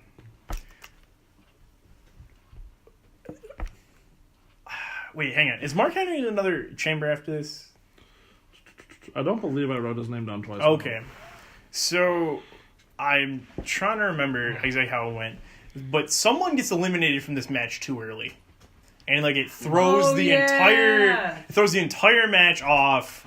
and someone literally has to like start calling the match like halfway, like you go here, and you take the pin. Like it's the one most. where Mark Henry's chamber opens early, right? Yeah, no, so his His chamber was kind of a mess. Yeah, his chamber gets open early. Someone gets eliminated too. So like the whole match is just terrible. It went because, downhill fast. Yeah, because they have to. I imagine they have to like choreograph these matches pretty like intently. With a 6-man match, you gotta know when everything's gonna happen. Who's leaving when, and when the high spots gonna happen. The whole thing just goes out the window, and they're like, "All right, we're gonna do our best match calling halfway. Let's see how we do." Oh boy. Yeah, I was surprised Swagger won it. That was like one of the big shock factors to me. Well, that and Was he supposed to win, or was that like a huge? no, he spot? won. He was supposed to win the match, but the match was supposed to look a lot better than it did. Like the Yeah. whole match is just bowling shoe ugly. Yeah.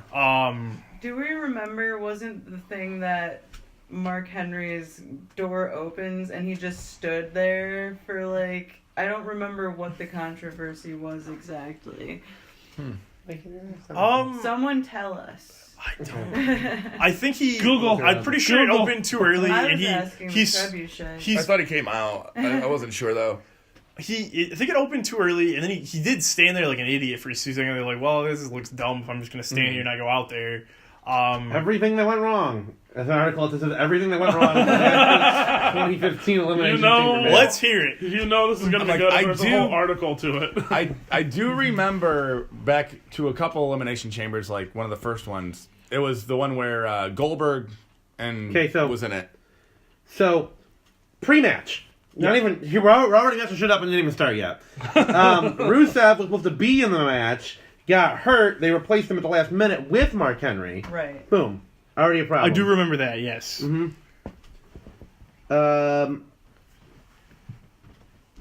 R-Truth didn't want to be there.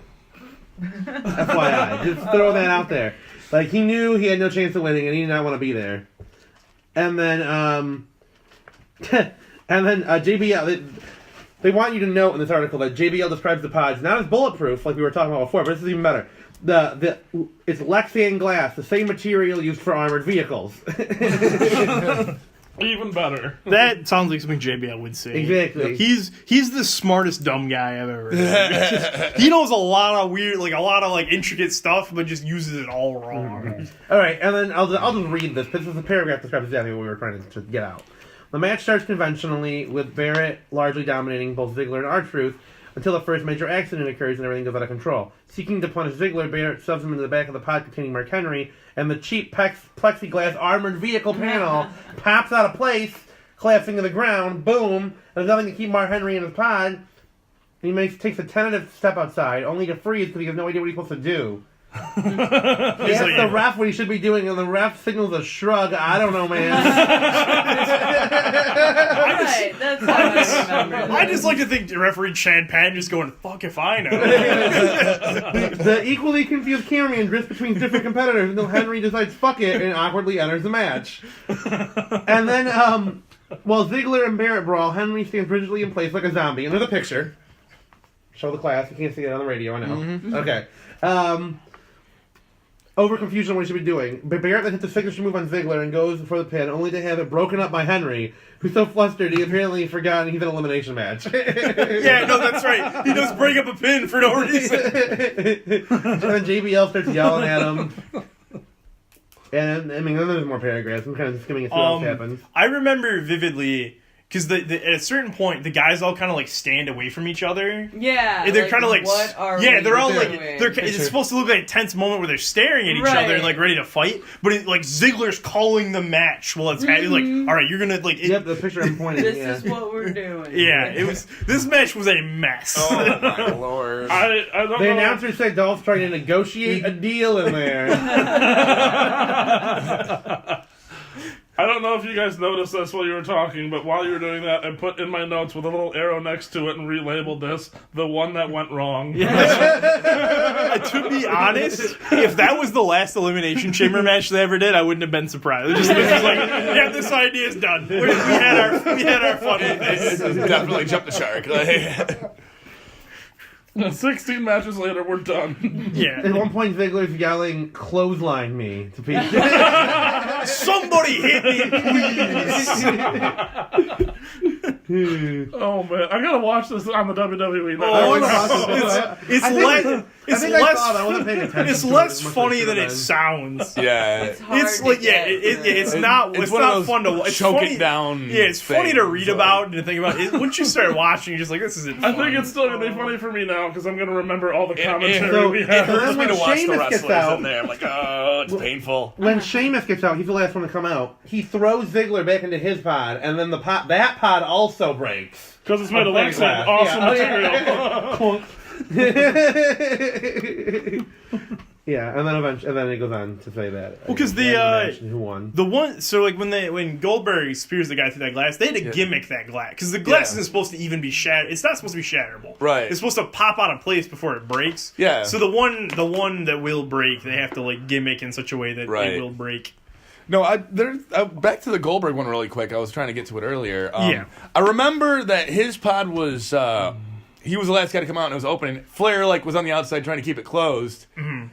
Surprised they did this. They had Goldberg punch his way out of the glass chamber, which is, if you know Goldberg's history in punching glass, Yeah, he's not supposed to. He should not be punching glass. He shouldn't be doing that because he pretty much just killed any momentum that his character had previously. I forgot to mention that I just thought of this in one of the previous matches. That it was the one. I think it was when CM Punk won.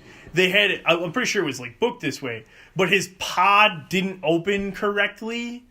So it opens halfway and he's trying to get out of it and he gets stuck in it and someone's clobbering him while he's stuck in the glass and they go, Punk can go back in his pod. It'll open during another rotation. Mm-hmm. So that kind of happened. And then one of the other ones, Undertaker was one where he got lit on fire by his pyro.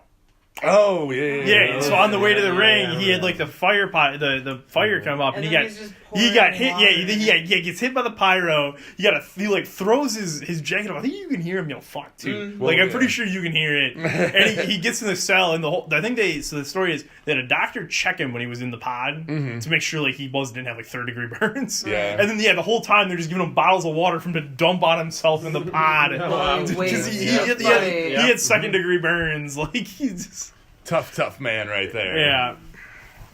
All right, A-Train, what else? What do we got left here? That's 2014. We've got Randy Orton winning against Daniel Bryan, John Cena, Cesaro, Christian, and Sheamus. Christian. Randy Orton. Out of nowhere. I want one more match. One more match. I love Captain Charisma. One more match. Yeah. And then the year after that, I'm kind of powering through these. This one was actually... This is going to be a long lineup, because this was actually a tag team elimination. Oh, this one was match. fun. Yeah. This one was fun. This one was New Day, Xavier Woods and Big E specifically, against the primetime players Darren Young and Titus O'Neil, Tyson Kidd and Cesaro, the Ascension, Connor and Victor, the Lucha Dragons, Sin Cara and Kalisto, and the Los Matadores, Diego and Fernando. This is the bull gets in there. Yep. Yeah. The ball. The Los Matadores Bull. Yeah. Cesaro does something to... What does Cesaro do to... Either swings him or... He swings him, but he does something to... It's Cesaro was the star of this match. Oh, yeah. Cesaro was doing all sorts of crazy nonsense in here. Kalisto tore it up too, I believe. Yeah, he did. You're right. He goes up top. He did hit a high spot. But Cesaro tore it down. Now that you said, I had said earlier, I think Morris went up. I think you're right. I think Kalisto was the one that climbed to the center, the very center, and dropped down. Came down. Yep. Do you remember? Side note. Do you remember in TNA they had what it was called? They had Ultimate X. Yep. Yeah. What was the one where there's a cage that looks like the Elimination Chamber, but there's an opening at the top? King of the Mountain match. No. That King of the Mountain is where it's the reverse. That's the reverse ladder match. Okay. There's a red cell that covers it. You have to scale your way up it and over out the top of it. Those matches. What are those called? It was the worst gimmick match I've ever seen. It was really bad. Bad. But my favorite is Homicide gets stuck at the top. He's supposed to win the match. Yeah. And gets he's like, I can't. He literally gets stuck. I guess if I move, I'm gonna fall. If I don't know what to do. They sit up there for a minute just watching him just hang there I don't know what to do. But it's Kalisto climbing to the top of the cell reminded me of that because I remember. I forget the name of that match, but I saw that match too, and just see it be painfully awkward. Was it called Escape X or something? It was a bad match, and it went just as bad as it should have.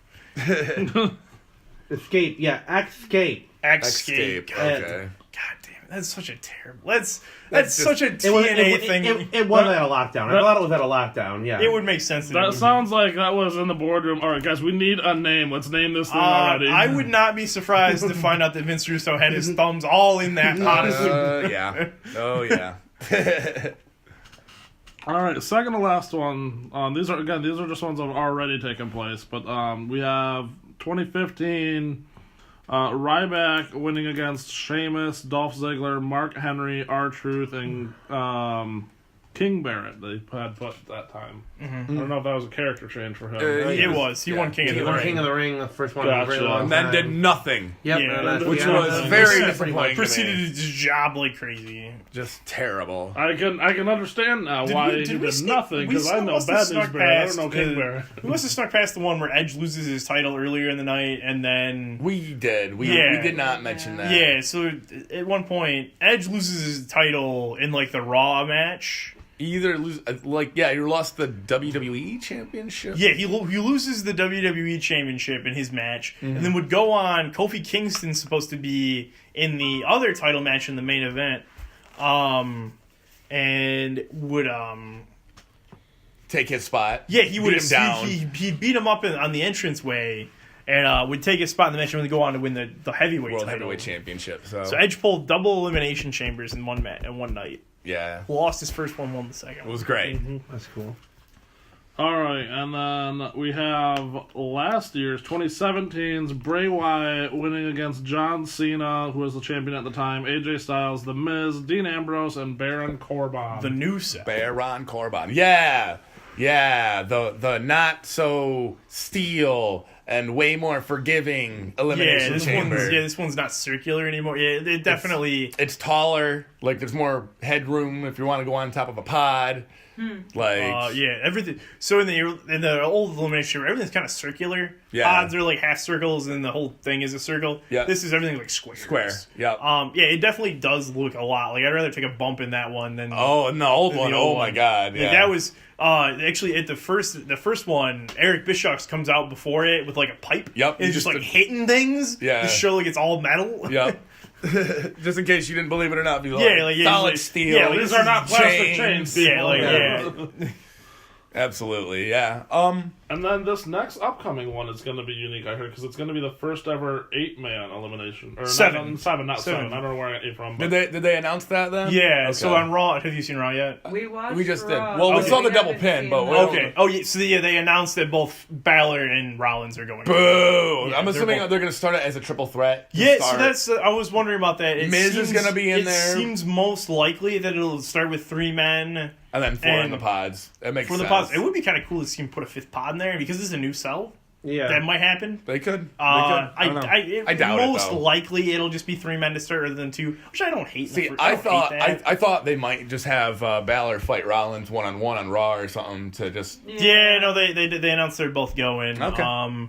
It sounds like that's probably the best use, because Balor should be in the match, and it sounds like Rollins needs a place right now, because Jason Jordan got hurt. Do not tag with Seth Rollins. It's bad news. Yeah, so I've been saying for a while now, that Shield reunion was fucking cursed. Man. Anyone that had anything to do with that wasn't Seth Rollins. I'd like to find out that Seth Rollins sold his soul to the devil to curse everyone involved. He's like, I'm gonna turn my back on him. I'm gonna do an extra creative this time. And I want everybody that I tag with in this feud to get hurt. Jason Jordan's really. He had to have minor neck surgery. Yeah, not gonna make WrestleMania. Yeah, not gonna make WrestleMania. It's too bad. He's a nice guy. Although he is a Nerd! I was listening to last week's podcast. You guys talked about him for 5 minutes and didn't say that, and it hurt me. I was in pain. There was definitely a hole in the podcast last week. So we had to get that in. But yeah, so Sounds like, it'll be... Get well soon. Yeah, no. I don't want guys to get hurt to miss WrestleMania. I don't want it to go down that way. I'm really thinking they got to do something about the injury policy in this. Like, people are getting hurt.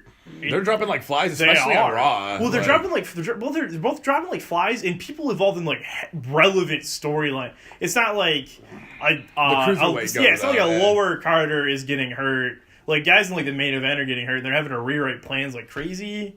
I just wonder if they're gonna do something about that. I'm assuming they will in the Workman's future, but Workman's common nightmare be right better. there. it's WrestleMania season.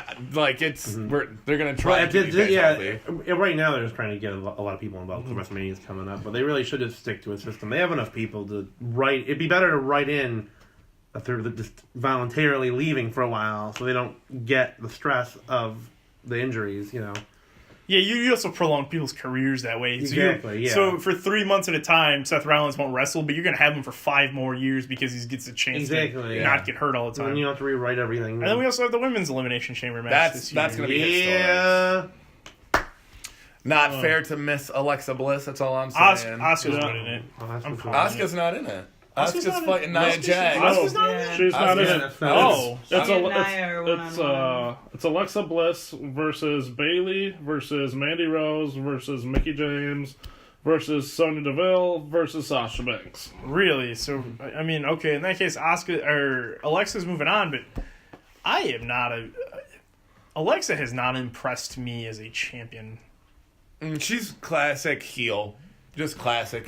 Her matches are meh, and she hasn't I'm defended. not talking about her matches, she just hasn't- like the persona. She hasn't. It's so fair. She's fine on the mic, and she's got the classic. She's defended that belt since October. That's what they were saying, yeah. Yeah. That's what Kurt Angle said on Raw a couple weeks ago. Absolutely ridiculous. But there's a lot of controversy. People are like, what about the 30-day rule? I would like to say formally, I've always interpreted the 30-day rule as you are able to defend the belt within 30 days if you have to. Back in like the Attitude Era and the Forcible Entry era, or Forcible Aggression era, A Ruthless Aggression era? whatever it is. Forcible Entry was the name of that awesome wrestling album. There we go. Did you own that one? Yeah. That one kicked ass. It's Completely unrelated. unrelated. I'm trying to fucking give that a pop real quick. Yeah. But That was a yeah, good during one. that time, the 30-day thing was Clearly like before me too. it seemed more legit. It was legit. Now, so They haven't done that since the PG era. Like, well, they invoke it to strip the title from people when they're injured. yeah. And my thought on that is the unofficial rule, it should be written as you must be able to defend the belt within 30 days of your last defense. Mm-hmm. If you can't, you can be sure of it. That does not mean you have to defend it every 30 days, but if 30 days go by and you're not medically cleared to defend Right. it, you can't hold it. That's That seems like probably- a good way That seems like the way it works too. Yeah, that seems like it makes the most sense, and it seems like a good way to... For like a Brock Lesnar type situation where he's not going to defend it every 30 days. But if you called and said, Brock, you have to defend the title tonight, He'll he is do it. medically He's cleared to able do to. it, so he can. There you go. That seems like a good. That seems like a good compromise. So WWE, call me. Yeah. Pay me for this. I will. I will solve all your problems. I will Tyson Tomko that shit. I like the Tyson Tomko reference last week. I don't know if you. anybody Yes, appreciated that the problem as much as I solver. did. Didn't you say that was the first time you got a shout out in 2 years? Yeah, something probably yeah. more than that. I was very special. I want But- to grow my beard like his. I want that spike. That, Dude, just straight down, very pointed. The Scott Ian spike. Yeah. I think I'm an anthrax. Man, I want him to come back so bad. Well, if I win the NWA championship, I may just call Just the problem. hire Tyson Tomko. Yep, absolutely. I'm sure he takes payment in food stamps probably at this point. Ooh, shots fired. That's a problem that needs to be solved, man. I agree. Okay, but how do we feel about people getting announced their order before the Elimination Chamber starts? Like, we know I Miz don't is like coming it. out first, Hate it. and we know Sorry. Elias is coming out last. Okay, so I like guessing. And I know I'm really good at Batista's guessing done it in the past. I like guessing, but I also like, so it's the same with the Royal Rumble. Guessing's a lot of fun, but like that last spot and the first spot are like story-worthy things. Yeah. So like when Vince McMahon was mad at Shawn Michaels, Shawn, you're going in first. Yeah. Or you can win a match to get the number 30 A beat the spot. clock that's what I was challenge or gonna something say. like that. I like that element of it, but I don't. like- so both are fine, but I think if you're hurting for like content before it, competing for that 6th spot or the 30 spot is a good way to Right. Agreed. a good reason to have a match with something on the line. Like, I would personally like it watching Elimination Chamber matches. I'm like, all right, who's it going to be? Who's coming out? But like you said, and I was going to say this too, I really like the idea of, all right, we're going to have, like, I don't know, a fatal 5-way or whatever for the 6th position in the Elimination Chamber match. And do it that way, so you'll know who the 6th person's going to be, but you've still got 3 others, plus the 2 that are going to start in the ring, and you might know one of the 2 that's going to start in the ring, but there's still that air of mystery to it, so to speak, and I like that. Yeah. And a lot of times the heel will do something to cheat to be in that last spot, so it gets them some heat. I was a little shocked that Elias won that match, but it's good for his character and everything because he beat Braun Strowman and John Cena, I believe. I mean, Elias is the next big thing. You know what WWE stands for, right? Walk Stop. with Elias. I love that so much. The first time I heard it, I popped. I It was made, like, oh, it made this my man. heart smile. It's like, It was so good. I can't. I thought it stand- stood for why. Why Elias? He's slowly winning me over. But all right, guys. Nope. Let's discuss our SmackDown power rankings from last week. Boom! And then after the show, we'll give you the new ones from this week. Yeah. Sure. Okay. Actually, before we get to that, in the news, Rich Swann, released by WWE. Yeah. He got cleared of all charges, Yes. and then they mutually agreed to release him. Sweet. Yeah, I don't. I just thought that was noteworthy. It is. that, It is that he's they- not coming back. Yeah, that he was cleared to come back. I imagine the situation. I got no reason to think this is all speculation, but they probably said, "Hey, we're gonna bring you back, but we're gonna wait till the heat dies down. So it's probably gonna be about a year until we're gonna put you back on TV, or we can just cut you loose and maybe someday you'll come back. No hard feelings." He probably took that road. Yeah, probably going to end up on Like the we Independents. don't wait. We're gonna wait until no one remembers that this happened for you to be on TV. Since you're gonna miss Mania, he probably said, "I'd rather just go wrestle on the Indies." Is that okay? Like, yeah, that's fine. Yeah, absolutely. So he was cleared of all charges, meaning she was lying. That's the way The it's being read as a misunderstanding between he and his wife. No, I'm not gonna take any official stand because I don't know all the details there. Right. He very well could be a wife beating scumbag. I don't know, but criminally he is He's cleared of all. cleared. He's not going to jail. As far as the law is concerned, he's an innocent man. That is comforting in a weird. Yeah, weird yeah, way. it's like still a little bit of gray area It was a there. strange situation. But Okay. yeah. Anyway, continue. All right, our power rankings for SmackDown Yeah, so Live. SmackDown came out with the top 10. We complained about it. Did Oh, they- yeah. Did they come out with a new top 10 yet? And we know? I did not We watch didn't watch SmackDown. Okay, we don't know. So But- we're just going to talk about the rest of the... Hey, I would like to go on record by saying that I hate every time a company does this. We've done so SmackDown's done it a few times, and TNA did it for a while. Yeah. And it's just such a garbage thing to do. It It's is. so convoluted, and it's so like it never makes And yeah, sense. it's not legit, did- but we're making did- one because it's didn't they- more legit than theirs. Didn't they stick Ty Dillinger at number 10? Yeah. Yeah. We already saw that. Ty We were Di- talking about this last Ty week. As soon as we Dillinger- saw it, we're like, it's Ty right. Dillinger hasn't won a match know. this year, I believe. No shit. No Like, shit. I was offended by that. Like, Yeah. Notice how he got no votes in our poll. So number 10 was 10. the Usos I think they should have been higher. with 11 votes. I still think they should have separated them. I but thought that's someone just else me. should have been higher, but that's just me. Then the Hey, new, Trent, I think you're high.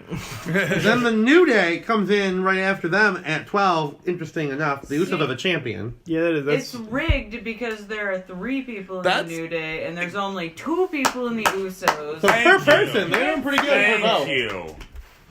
We didn't Now- make the team. Forgetting that logic that I just said. Continue. Then Sami Zayn was an 8th with 16 votes. reasonable. Yeah. Reasonable. Him and KO. He's hot right now. I would argue that Sammy and Kevin Owens should be in the same a team in this. They're very Just close. do it. Well, I would argue they should be in the Oh, same spot. oh, Like, yeah, we should be we should be including them together. As I am the- okay with that. We discussed it. We were trying to figure out if we should do that or not. I think last time we were voting. Okay, If I remember will. right. I believe we should be putting them together. Kevin Owens. Speaking of Kevin Owens, he is tied with Bobby Roode for 6th. 18 votes apiece. With one first place vote, I wonder who that was. I don't know what you're talking about. Exactly. Definitely not you. I Okay. would never vote Bobby Roode one. Getting into the Yes, I top would. 5. Rusev, 19 votes. Happy Rusev Day, everybody. Happy Rusev Day. Glorious week. You know who's not on this list, Trebuchet? Who's that? Lana.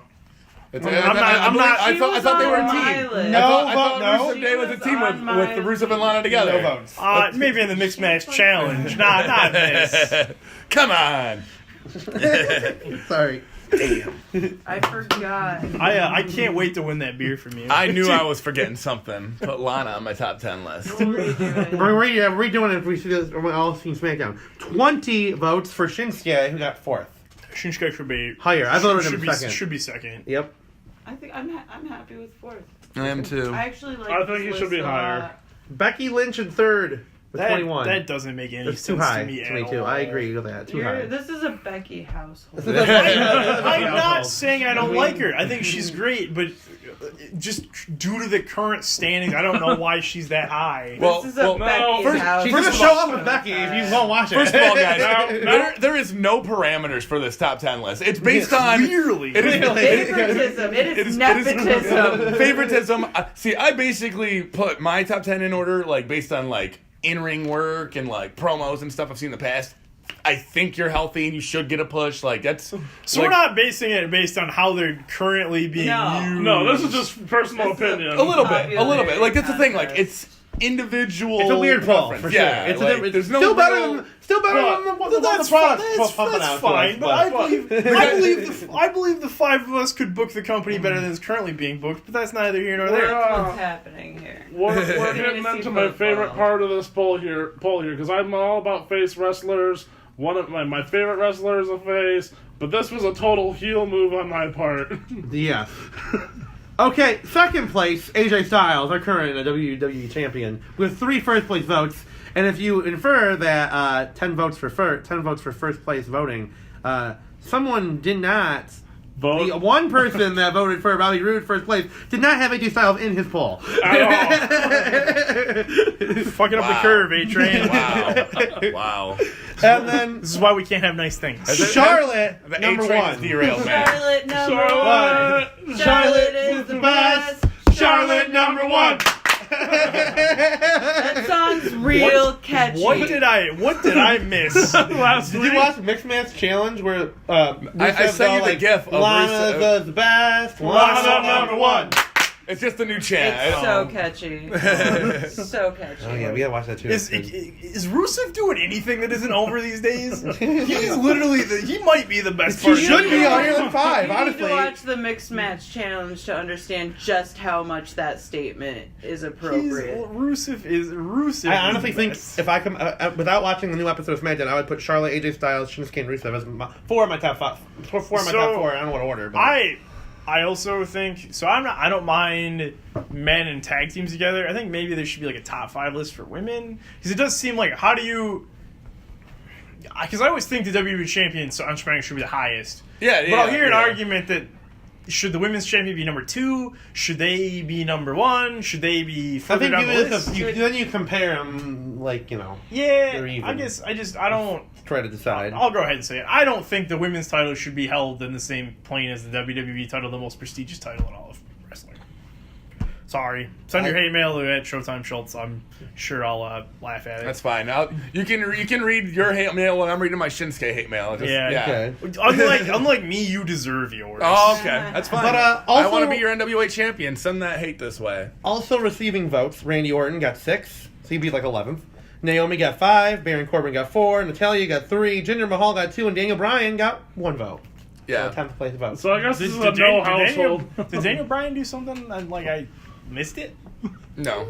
He's just That was my list, just- and I did favoritism. he's just got a cool beard. Yeah, He should Yeah. get a vote for a cool beard. That's fine. I'll let it. I mean, Ty Dillinger at 10, still worse. That was my reasoning. That was my But reasoning. no, but like on the WWE's, there was like no heels in their Power 10. Like, You're right, actually. what was It very their face-heavy. Power 10? I Oh, can't we remember. talked about Talked it. about it last Yes, week. I heard. I just can't remember it. Watch out for the. Bobby Roode was Yeah, okay. 5th. Ty Dillinger was 10th. I think AJ was first on that one. Yeah. Yeah, and I imagine it's probably going to stay that way. I can't remember like the middle sections of that though. So are they using this top 10 list to determine a number one contender? That's what they were saying. Yeah, they were the way that they worded matches it was, and like future pushes. Yeah. Yeah. Okay, so I've always seen the ranking. I've always seen the ranking thing as a means of like the champion. Doing good the right champion now, is like, always number one. Who's doing good right now? And as you climb the ranks, you get title shots. Yeah. So like number 2 will get shot. Will be like the number 1 contender, and then you have to worry about losing your spot to whomever. I feel like it would work better. Like lazy story writing to me. It does.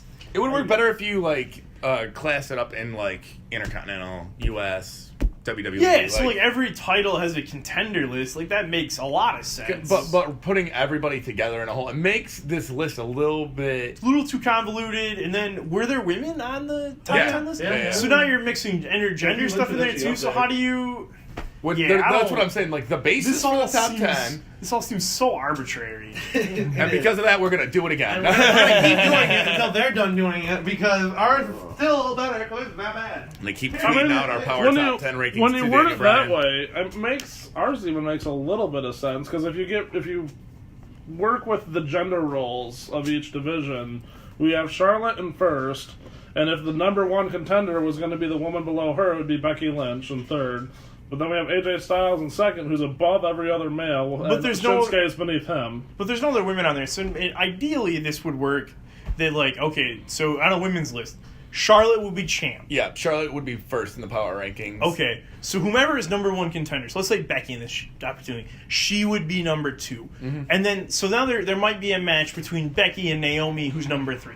Yeah. Becky and Naomi fight. If Naomi wins, Naomi goes to number 2, Becky goes to number 3. Right. And you can found the polls. Right. Yeah, it's that, and then you do it that way. That makes a lot of sense to me. Now I don't even know that I would put that on TV for the fans I would not to be either. perceiving. No. But if you want to be in the boardroom and do it that if wrestling was all a shoot, yeah, and you were deciding who gets title shots, that's how you do it. And that's how it's done like boxing. You got here's your top 10 heavyweights. Here's your champion up here, number 1 contender, number 2, number 3, and as they fight each other, they move around. Yep. That makes sense, but we'll see. I think they should really just do it with one of the belts. Like they have like an Intercontinental thing, and then just do it for just that, and then make regular storylines for the other, and try to see if they can make it appealing to see people go up and down the ladder. TNA should just come out with a TV title and then just do it that way. Does TNA not have a TV title? I don't know what titles they have anymore. Do they still have the whatever Jeff Jarrett's like company? King of the Mountain? Yeah, they do. It's merged though. The King of the Mountain title became the TNA the title? Grand Championship. Okay. And that's for a while it was being decided like in a shoot fight thing where like there were points given. I don't know if they're still doing that. Gross. Yeah, it's a mess. I don't know how that company's limping along. It's a mess. I liked it a lot for a while there. That company is the wrestling equivalent of Nikki Sixx. Oh. It's died like 8 times and is still somehow relevant. limping along and hosting radio the Impact shows. World Championship. Yeah. The Impact Grand Championship, which was King of the Ring Championship, and Austin Aries holds both of them. Yeah. So they're on like the verge of being combined, probably. Never know. Who knows? I'm not really watching it too much. You probably know more than me. Then there's the World Tag Team Championship, the X Division, the Knockouts. There's no there's a lot of former championships. I would imagine they may just merge the Grand Championship and the call it good. The World Championship. The roster's getting super thin. They can't really. Yeah, well, they're Vince, will you buy him, please? They're losing all their top guys. Everybody. They can't afford to pay him what a top guy should Let's be paid. get the A-Train on the roster. You got a shot, man. It might actually be easier for you to just infiltrate Impact and then try to say, "Hey, I'm champion of Impact. I want to challenge the NWA champion and merge together." I have my own plan here, Cody. Let me say it like this. You're like a B-list Grand Rapids celebrity. That should get you that should get you a spot on the Impact roster. That'll get my foot in the door, I feel. Yeah, that's not bad. Look, man. If Pac-Man Jones can be TNA Tag Team Champion, you can be X Division Champion. That's fair. Yeah. I can wrestle about just as much as Pac-Man did. Yeah, probably more. You've watched the product before. I don't think he had. I didn't think he had either. You at least have the knowledge to be like, I know this move goes like like this. I guess now we're gonna find out if I have the strength to do it. You're gonna be X Trebuchet with the X Division Championship. I will throw the X Factors around. Don't you worry about it. Trebuchet, I like that. By the way, Suck it. Pac-Man Jones, if you're listening to this, don't ever wrestle again, please. Stick Stick to whatever. Yeah, stick to whatever you're doing. I don't. You think he's playing football again? Actually, I think he recently. He'll be in the XFL. Don't worry about it, Chad. The new XFL. He can't be in the XFL. You can't have a criminal record in the XFL. No. Vince McMahon said so. And No. hey, Pac-Man Jones got a rap sheet a mile long. honestly, though, it would not. Don't even think, man, it wouldn't surprise me if that does not hold up. Oh, of course. Not. If he can get people to like, watch well, we need with people other so you're talent. right. Exactly. Yeah. Watch out. Pac-Man Jones, Johnny Manziel, They have all Rick- coming they to the have Ray XFL. Rice in there. We're getting so much hate Michael off this Vick, podcast. just a phone call away. All the bad boys of football. I want O.J. Simpson as a referee. Oh in the my XFL. Lord. Jeez. Okay. Anyway, all right. On that Good note, job. I believe we're gonna go to final thoughts. Cody Ghodes, give us your final thought. I like playing 2K18 on Tuesday. Yeah. It's fun. We're starting 2K Still trying Tuesdays to time my now. R2s. 2K Tuesday. The reversals. He's got to get those reversals down. you guys- But he learned how to pin. You guys let me know. You guys let me know when Dr. Robotics Mean Me Machine starts back up. I will let I want to you- destroy some people. At the Okay. We're going to, not for Elimination Chamber, but for Fastlane. I want to do like a tournament, like a bracketed tournament with With the 2K? With 2K18, We can yeah. do that. Big things popping. like a here. live I'm stream on a down. channel. I'm down for that. That'd be cool. I've got a final thought for you guys. I had something happen to me this week that I mean, you guys both, Showtime and Joe or Trebuchet, are much more ingrained in the WWE fanship than I am. I'm working my way there, but this made me cringe. I was at the bar the other night, and I noticed this guy next to me playing pool, and he has a yes right here on his shirt on the front, and then a yes on the back, and I'm 90% sure I know where it comes from. And I ask him, I'm like, so what's the yes shirt for? He's like, oh, it's a wrestling thing. And I'm like, I start making the yes motion. He's like, yeah, you got it. And I'm like, yeah, I'm sorry. My favorite one is Glorious. And I do the glorious hand motions because I'm a diehard Bobby Roode fan. And he's like, oh, who's that? I'm like, Bobby Roode. And he's like, oh, is that the guy with the gloves? And I'm like, no, that is AJ Styles. That is the phenomenal one. You're going to make someone that I know very mad. I don't know. Even though I do hold that Bobby Roode is better than AJ Styles. Well, look at the titles. You're on. Final thoughts, Bruiser? You go. I don't know where you are, Dolph, but I miss you. Oh, wow. He's in a fatal 5-way for a shot at the title for Fastlane. Dolph Ziggler. He gets to, he wins the U.S. title. He vacates the U.S. title. He goes away for a few months. He comes back and there's number 30 at the WrestleMania, or at the Royal Rumble, loses, and gets a shot at for a number 1 contendership of the title. Dolph Ziggler. I took a lap and you're still talking about him? Come on now. You need to take longer laps, man. The only thing better than Dolph Ziggler's shot at winning the title is his stand-up comedy, right, Trebuchet? Oh, my Lord. Shots are fired.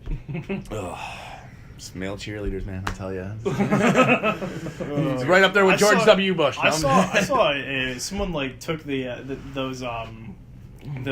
entrance to the Spirit Squad where they like all said their name and put it in with like the Power Rangers. Oh, that's morph great. thing. It was really great. That sounds wonderful, actually. I laughed. I watched like 5 times and just laughed. Mikey! Mickey! Johnny! Yeah, no, it was fantastic. It's morphin' time. Yeah. That's great. That's great. Final thoughts, Showtime? O.J. Simpson for head referee of the XFL. Thank you. It's great to be back. I missed you guys last week. Happy to be here. Absolutely. My final thoughts, great to have you back, Chad. Thanks, buddy. If you guys want to donate to my GoFundMe, be sure to hit me up. There's a link at Trebuchet LOL. Follow Showtime at Showtime Schultz. Follow the A-Train at Alex Schummel 228. That's right. Yeah. And we're gonna At Godes behind me, but yeah, don't tweet at him. we're gonna tweet not out be these good. notes because I lifted up my book and I think you guys are right when Cody Ghodes said I had a pound of notes. I think this notebook is noticeably heavier with the ink I poured onto it. And the past, I am genuinely impressed. Yeah. 3 claps for A-Train. Good job, buddy. So check us out, UndisputedPodcast.com. We will be back next week, and we're going to tweet out our power rankings. soon. I am Trebuchet. Trebuchet out. Woo!